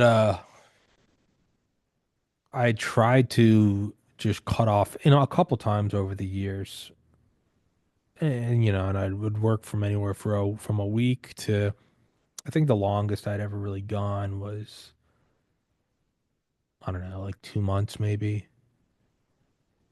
And there were always I can look back now and sort of see the same cycles unfolding. In that when you first stop, whatever the reasoning is, either it's New Year, New Me, January 1st, I'm doing this, or it's you're having panic attacks, or you're whatever the reason, be it a carrot or a stick. The first week, first 2 weeks, you're gonna feel fucking great. I'm reborn. I'm a man of steel. I work out. I eat celery. I fucking drink water. I do. I am like a 80s montage. I'm training in the woods, balancing on a log with a sword. I am feeding deer out of my own hands. I am catching a snake. You start to really feel like, I don't know, like a mixture of like Rambo and Buddha. And that's all well and good, but that's also a mirage. It will go away. You will then relapse. If you don't relapse, what you'll do is you'll try to lean farther into being healthier. And that will last for a little while, and you'll kind of reignite that Rambo Buddha feeling, and then that will run out.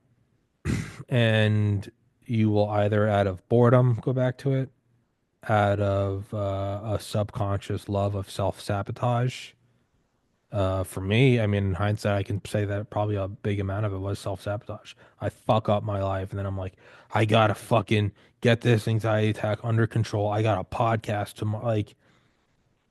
I think I maybe liked the DEFCON 1. So for whatever the reasons, boredom, or really tough day, or a breakup, or the winter blues, or you hear a song, it's Friday, man, let's just fucking have a beer, dude. Come, I get it, and I've fallen down all those pitfalls so many times where I've done the 1 week to month, 1 month to 2 months. So I don't know how many times over the years. I don't know, we'll say fucking 20, 30 different occasions where I dedicate a whole month to that. Like I've done the, groundhogged day, groundhog dayed. Yeah, groundhog dayed this.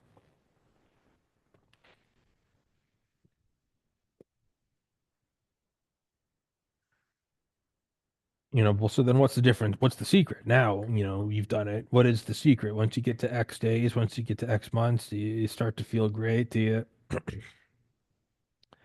I will tell you that one, it's a long process of stepping down for at least for me, it was.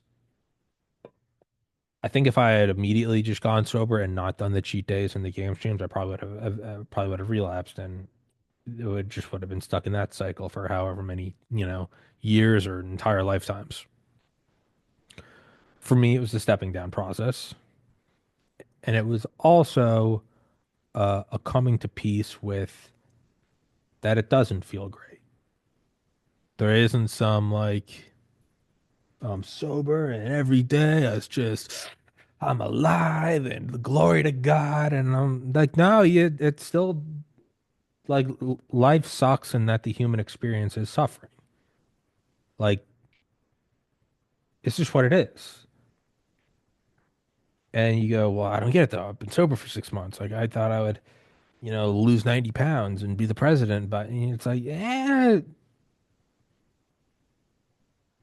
you still gotta get that squeaky noise in your car checked out. You still gotta fucking put in a work order because the heater is not whatever. You still gotta like get podcast guests and still unsuccessfully flirt with girls, and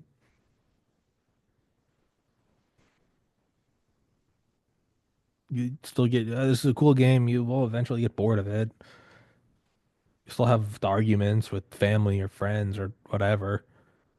It- and it's maybe you have to go through that cycle like 100 times because I don't think you can go through all of it one time and apply the necessary wisdom to it.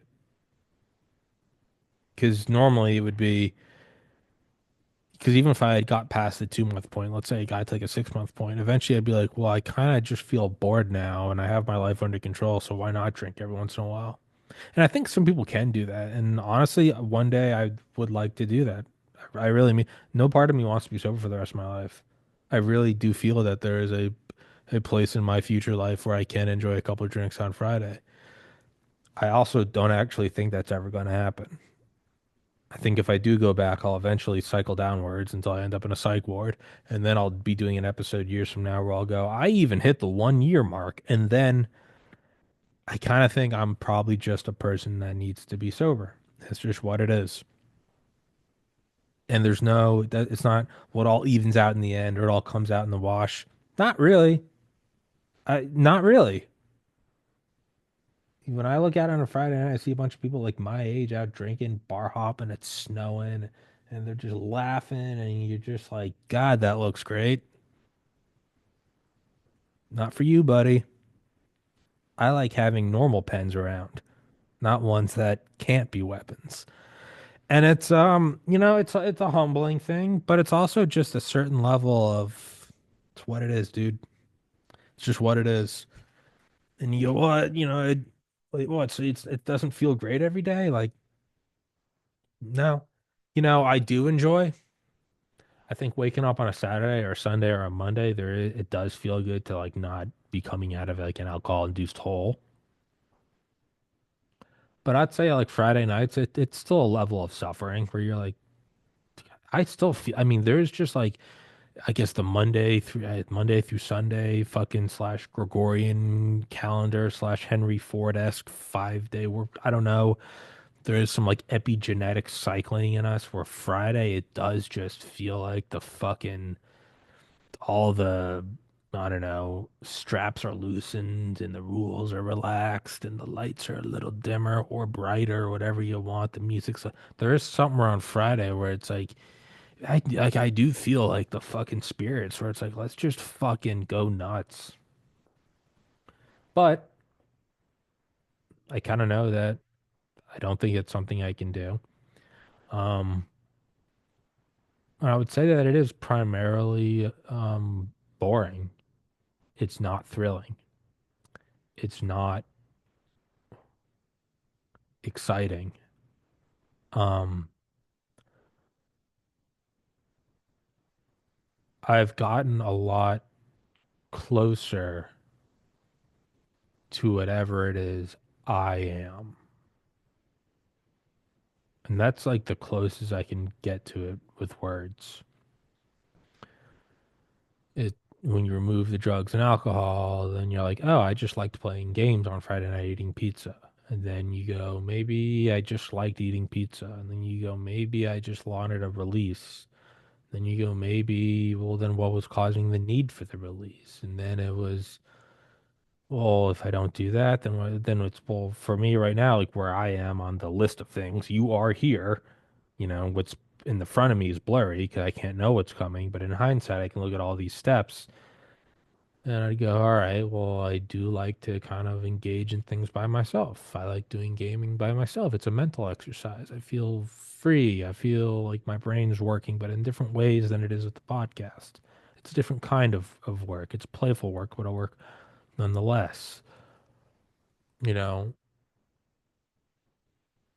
what am I looking forward to? How do I want to grow the podcast? Above all else, what do I appreciate and enjoy about sobriety? Other than not hurting myself mentally, obviously, it's not worrying the fuck out of my parents or my brothers or, friends. I like not causing that. I also really, really like I did not have a single, well, actually, it's been about a year now. I was going to say off 2024, but no, the first 2 weeks, I checked into a psych ward on January 13th, then I got out the 23rd. So not quite a year. But I would say it's been roughly a year since I've had a panic attack. I've had anxiety. I haven't had a panic attack. And so when you zoom out to that level and kind of examine it, you go, yeah, no, that's good. All right. Because subjectively, you can wrap it up in all these different ways. Be like, well, you're sober now, but you don't even enjoy it. You're not having fun on Fridays and you're still kind of bored. So what's the point of that's the that's the mind talking itself back into it. Well, maybe you want to get really drunk and fucked up so you can make a bunch of mistakes again, and then you can work back getting out of it. Anthony Kiedis talked about in his book Scar Tissue. He goes, eventually you get addicted to getting addicted. Eventually you get addicted to going to rehab. The cathartic moment of crying, letting it all out, and apologizing to everybody. But after a while, you got to realize that that's just a new drug you're doing. It's just a new thing you're on. And then why are you doing that? What are you using? What part of reality are you glossing over that you don't want to do that? And so I've had to ask myself like, well, so if you don't do the game stream and the drinking or the game stream and the food on the Fridays, then what is your release? Well, maybe you should maybe structure your week around something to where you don't get so pent up and exhausted that you need such a giant release. Weekends are good. I'm not saying they're not, but maybe you shouldn't need to go so fucking explosive on whatever. You go, okay. Well, I like working really hard all week every week. Well, why? I don't know. I like being busy and well, why? I don't know. When I'm not busy, I kind of get alone with my thoughts and it it can get a bit scary. And I don't mean that in a suicidal way. I mean like reality is scary, man. Like what are we? Like not to sound all fucking Reddit atheist, but I mean we are kind of just these fucking weird meat machines walking around this rock and it's just hurtling around a star and we think we came from like the ocean. We're like some weird fish that grew legs. And after we die, eh?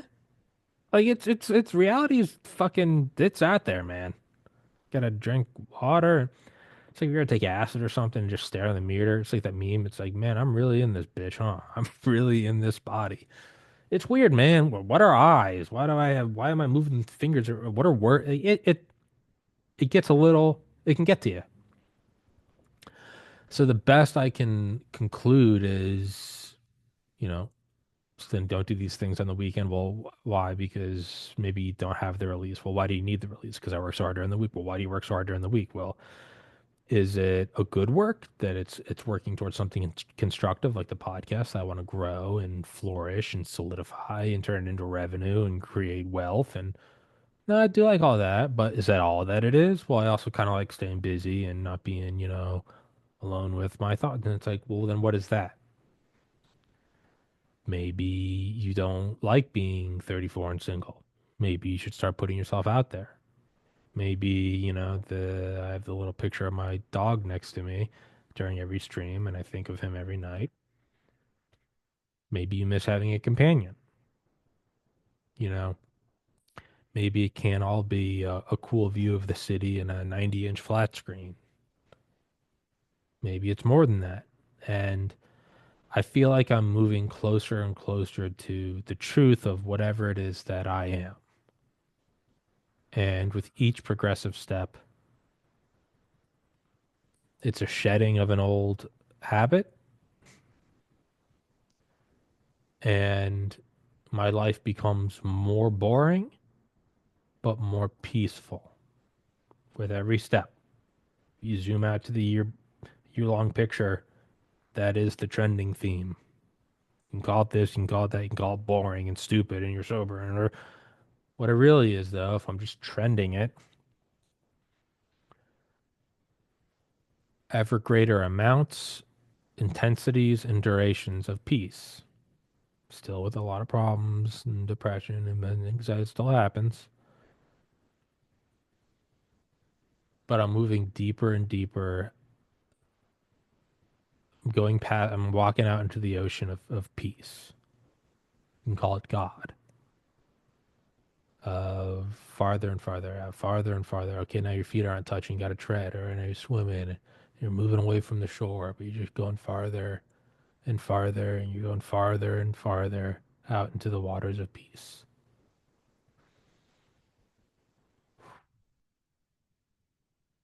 More and more, when I feel that, and instead of trying to gloss over things with work, I got to schedule this show and schedule that show, or I got to listen to this audiobook, and I'm gonna make more money, and maybe just hit pause on whatever it is you're listening to. Earlier today, I was kind of getting a little worked up, and and I just took the AirPods out and just went in and got my groceries. Maybe just walk. Maybe just hear your footsteps on the tile, the big fluorescent lights, the different smells of the bakery and the deli. Go and get out in the car and come home. And maybe you go, yeah, I'm a little bit anxious. And maybe you're just a little bit anxious.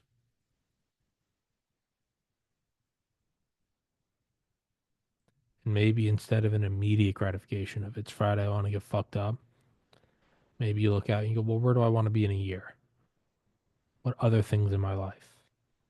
What goals do I want? Am I building the podcast just to build the podcast?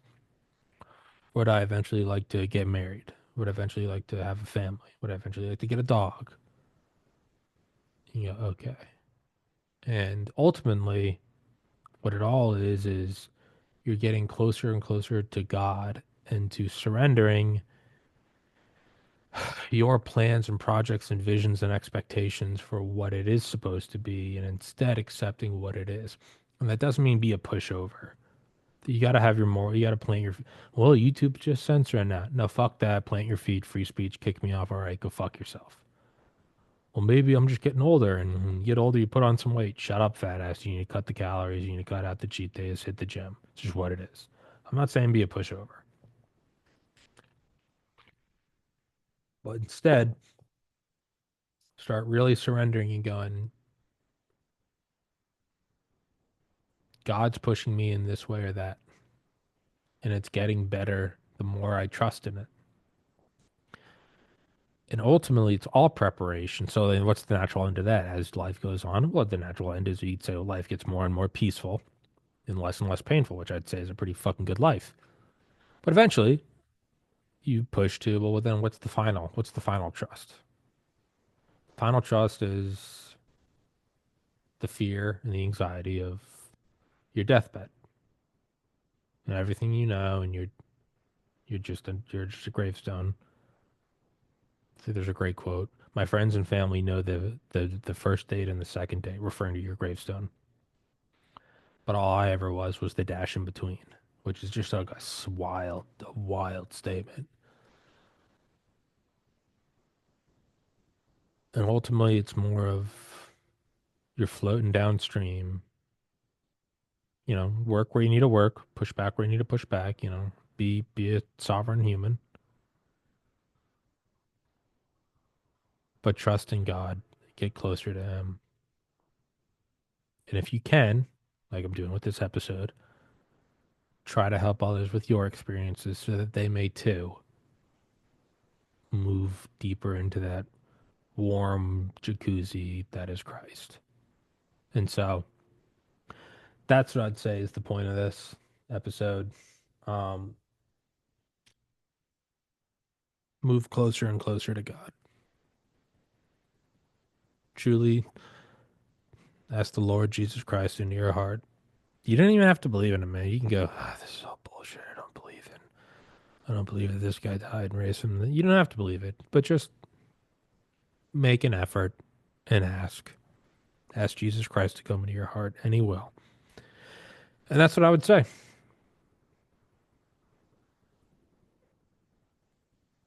And is sobriety boring? Yes. Yes, it is. The asterisk is getting fucked up is also not that great. There are so many times where it would finally be Friday and I'd be a couple drinks in and I'd be like, all right, I'm like a little loopy, I'm a little warm and gregarious, but I'm still just kind of like, I've played this game so many times. I have to do shows on Monday. What am I? That's so it's also not that great. So, fuck that. Um, I don't know. So ultimately for me, I think it's not I think I know it's brought me to a deeper love and relationship with God. And it's kind of a big thing for the concluding thesis of this whole thing to be, and it's to prepare you for death. Well, Tommy, that's a long ways away, man. It kind of, it's like turning in your summer long book report on the first day of summer. Like you had the whole summer to do this. Well, I don't know. Maybe I don't know. Maybe God's having me check out in a year. I don't want to. I'm not suicidal. I want a long life ahead of me. It might be that I check out at 34. And in hindsight, I go, oh, it's good that you got me really prepped for my deathbed. Because it wasn't just I was in my 30s. It was actually I was at the final 1% of my life. Like, I don't know that. I have no idea. I know several people from high school, my age, in the last couple months, who dropped dead. Just medical event done. And I don't think any of them were getting ready to go over the edge. So, I think that's what it is. And, in a year from now, I would like the show to be even more financially secure. I'd like to have a dog, like to be in a relationship. And then you know what? I'll still have problems. Just like today, I'm still spilling my water bottle. Is that a problem? Sure. Is that as bad as checking into a psych ward? Absolutely not. So in a year from now, I would like to have those experiences of love be a daily part of my life, a meaningful relationship with a significant other, a dog, whatever the fuck. The podcast, be less of this weird fucking thing where I'm panhandling and instead it feel a little more like, yeah, I've got a guaranteed contract. It's all good. And you know what? I'll still have an issue. There will be some fucking issue about whatever. It'll be, oh, the fuck, the washing machine's leaking again. Like, mother. But I'll be saying that, the podcast just signed $1 million deal with Rumble and I'll have a girlfriend and a dog and, I'll be 30 pounds lighter. All things that right now I would look at and go, oh my God, you're in heaven. But in a year, I'll probably be going, that fucking thing is leaking water. Jesus Christ. So, everything where I am now, the fact that it's been almost a year since my money ran out with my investor, but Frank's speech started paying for my show, or that the show has grown like double in subscribers, or that I'm now a year sober, all things that a year ago, any one of them, but all of them combined a year ago, checking into that psych where I would have said, you're in heaven, you're in the promised land. How do you feel? And then you'd have me going, it doesn't have a lip on the water bottle. I'm fucking they send me this water bottle and and I'm grateful for it, locals, but I just really, and I'd go, you son of a bitch. But you know what? That's also just life and that's fine. So I think in a year, yeah, I'll probably be complaining about fucking something. Like legitimately, my life will be 1,000 times better. I'll have a Lamborghini. I want an all black Lambo. I'll have a Lambo, a girlfriend, a dog. This show, I'll have 1 million in the bank, and I'll be fucking bitching about something, and that's fine. So that's what I'd tell people. If you're thinking about getting sober, those are your pitfalls. Is it is difficult, but the real difficulty, a very small amount of it, is actually getting sober. It's not to de-emphasize or make light of the initial pain, be it the social pain of admitting that you have a problem or the actual subjective chemical pain of getting clean. Most of the pain will be learning to live with the boredom. But if you can do it, if you want it, you can get through it. And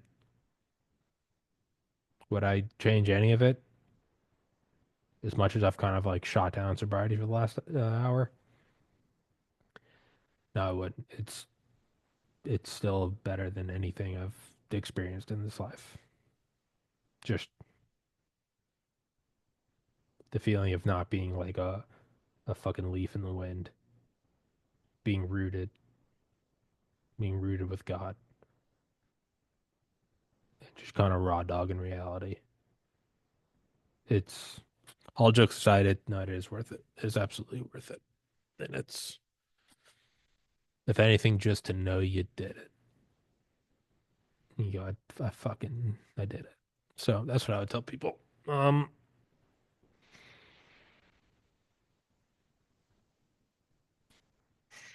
kind of want to clean tomorrow. It's kind of better to clean in the morning when there's sunlight anyway, so you can actually see all the shit on the floor. Because I know if I clean right, yep, that's it. I've just convinced myself I'm not cleaning it today. See, and now take that, and apply that to alcohol, and that's what talking yourself back into alcohol is.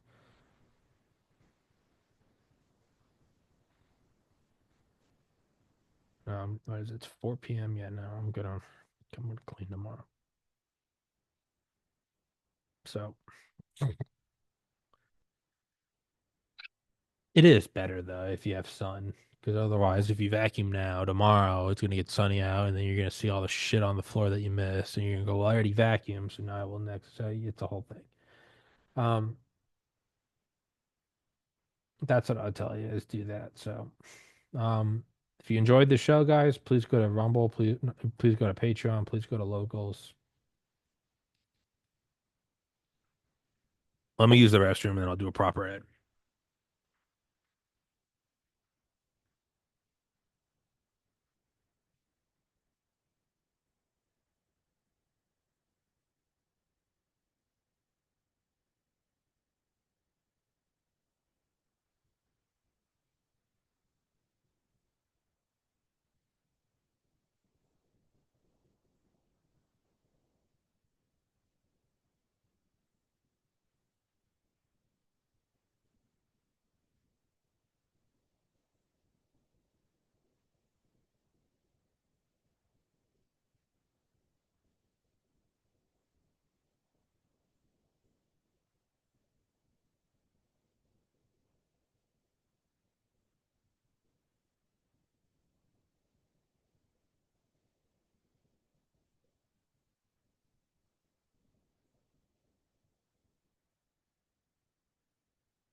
Okay, if you guys like this show, please go to locals. If you click on in Rumble, if you're watching the show on Rumble, there'll be a little red button that says support Tommy. You can do that for as little as $2 a month.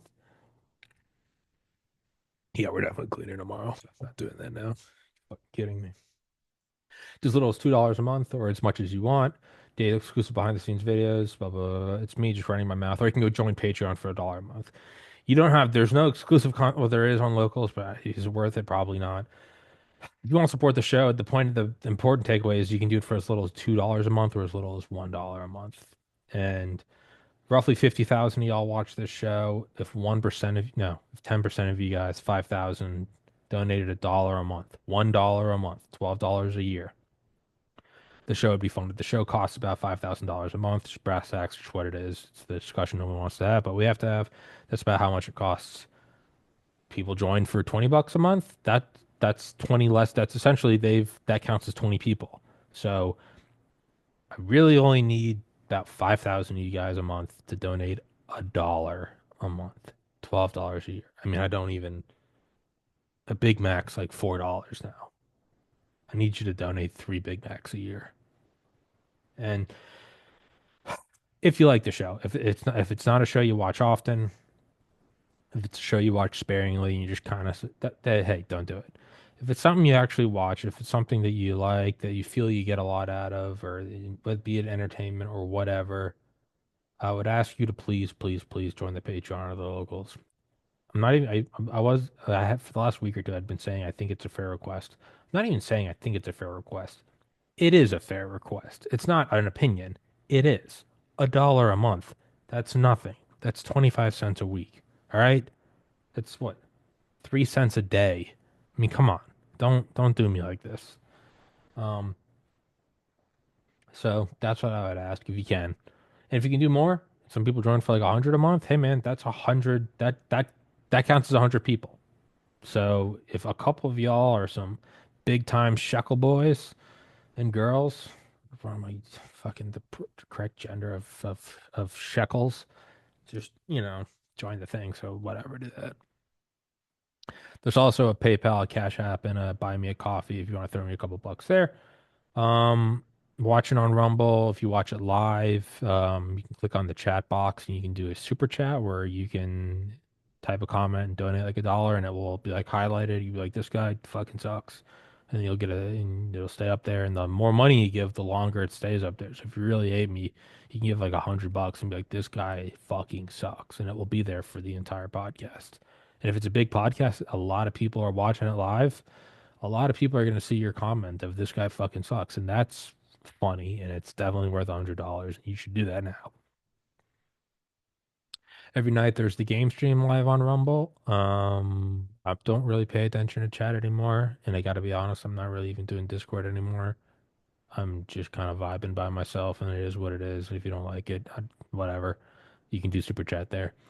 Frank Speech, that is Mike Lindell, the My Pillow Man, the mustache guy. That is his video platform. It is a free speech platform, as we're seeing with Twitter. I have no idea what's really going on in the Twitterverse the last couple of days, but as we've seen with Twitter, it's not all it's cracked up to be. And Elon's a little bit of a transhumanist censorship, unlimited immigration globalist, which myself included. Maybe we shouldn't be surprised, but hey, a lot of people are banned on that. So like that.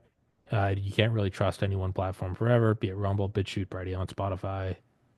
There is no permanency in free speech. So I would say go make an account on Frank Speech. They're also the biggest sponsor of the show. They cut me a check every month that helps keep the show running. It doesn't cover all of it, but it helps keep the show running. So if you want to show them some respect, hey, respect for helping Tommy out, go make an account. You go watch my show there or don't. Just go make an account. MyPillow.com. If you use the link in the description, promo code TPC, get 10% off or free shipping. There are slippers, there are bathrobes, there are sheets and blankets, big old fuzzy blankets, pillows, pillowcases, towels. I think this is actually one of them, I believe. Little hand towels, wash towels, bath towels, all that stuff. Have I showered today? No, I haven't. I need a shower. Um, all that stuff's there. Promo code TPC 10% off. If you don't want to do that, Blue Room Therapy, that is a sponsor of the show. It's a blue light. It's not a medical device, but it's a blue light you put on and it helps induce a meditative state. For me, it just made me sleepy. Use it for like 10 minutes. Use the link in the description. Promo code TPC for 10% off. Heaven's Harvest Prepper Food. Get some prepper food. You should have some. You should have a gun. You should have some gold. You should have some water. You should be able to lock your door. You should keep your car full of gas. You don't need to go become some off-grid Rambo. Some of the military guys I know are, but they were that on their own. They were special forces. So this is nothing new. For the average person like me, you're like, dude, I'm not a prepper. I'm not gonna fucking survive the collapse. Like, that's fine. But what you do want is be able to at least survive like a week, because the collapse might only be a week, and you don't want to die in that week. Get some food, get some water, have a gun, have some ammo, some candles, be ready to just, survive a week. And if that's the case, get some prepper food. 72 servings per pail, 25-year shelf life. Made in America. Heaven's Harvest. Prepper food. Get it good, get it now. You can get a couple pails, throw in your basement, you're fine. Um, Neutronics. So back to what I was talking about during this show about me gaining weight and becoming a fatty boom batty, as Tim Dillon would say, is I'm now dieting, doing some intense caloric restriction. Part of the thing with caloric restriction is you also lose muscle. You don't want to lose muscle because muscle looks good and it also burns calories. But whenever you diet intensely, your body thinks you're dying, and well, you are. That's like we're decaying, we're constantly falling apart. But that, whatever. That's enthalpy and entropy. You can't reverse that. It's God's will. So what you can do is still try to maintain some muscle. Yes, the universe is falling apart, but that doesn't mean you shouldn't have rippling biceps. I mean, come on, what are you, a pussy? Don't be. So you go to Neutronic Supplements, you're going to use the link in the description, promo code TPC. You're going to get their testosterone boosting supplements like I'm taking. It's like a little droplet you put under your tongue. They have three of They sent me three different ones. I don't know which one does the real growth. So I'm just taking all of them. I think it's called Man's Edge. I think the other ones, what are they called?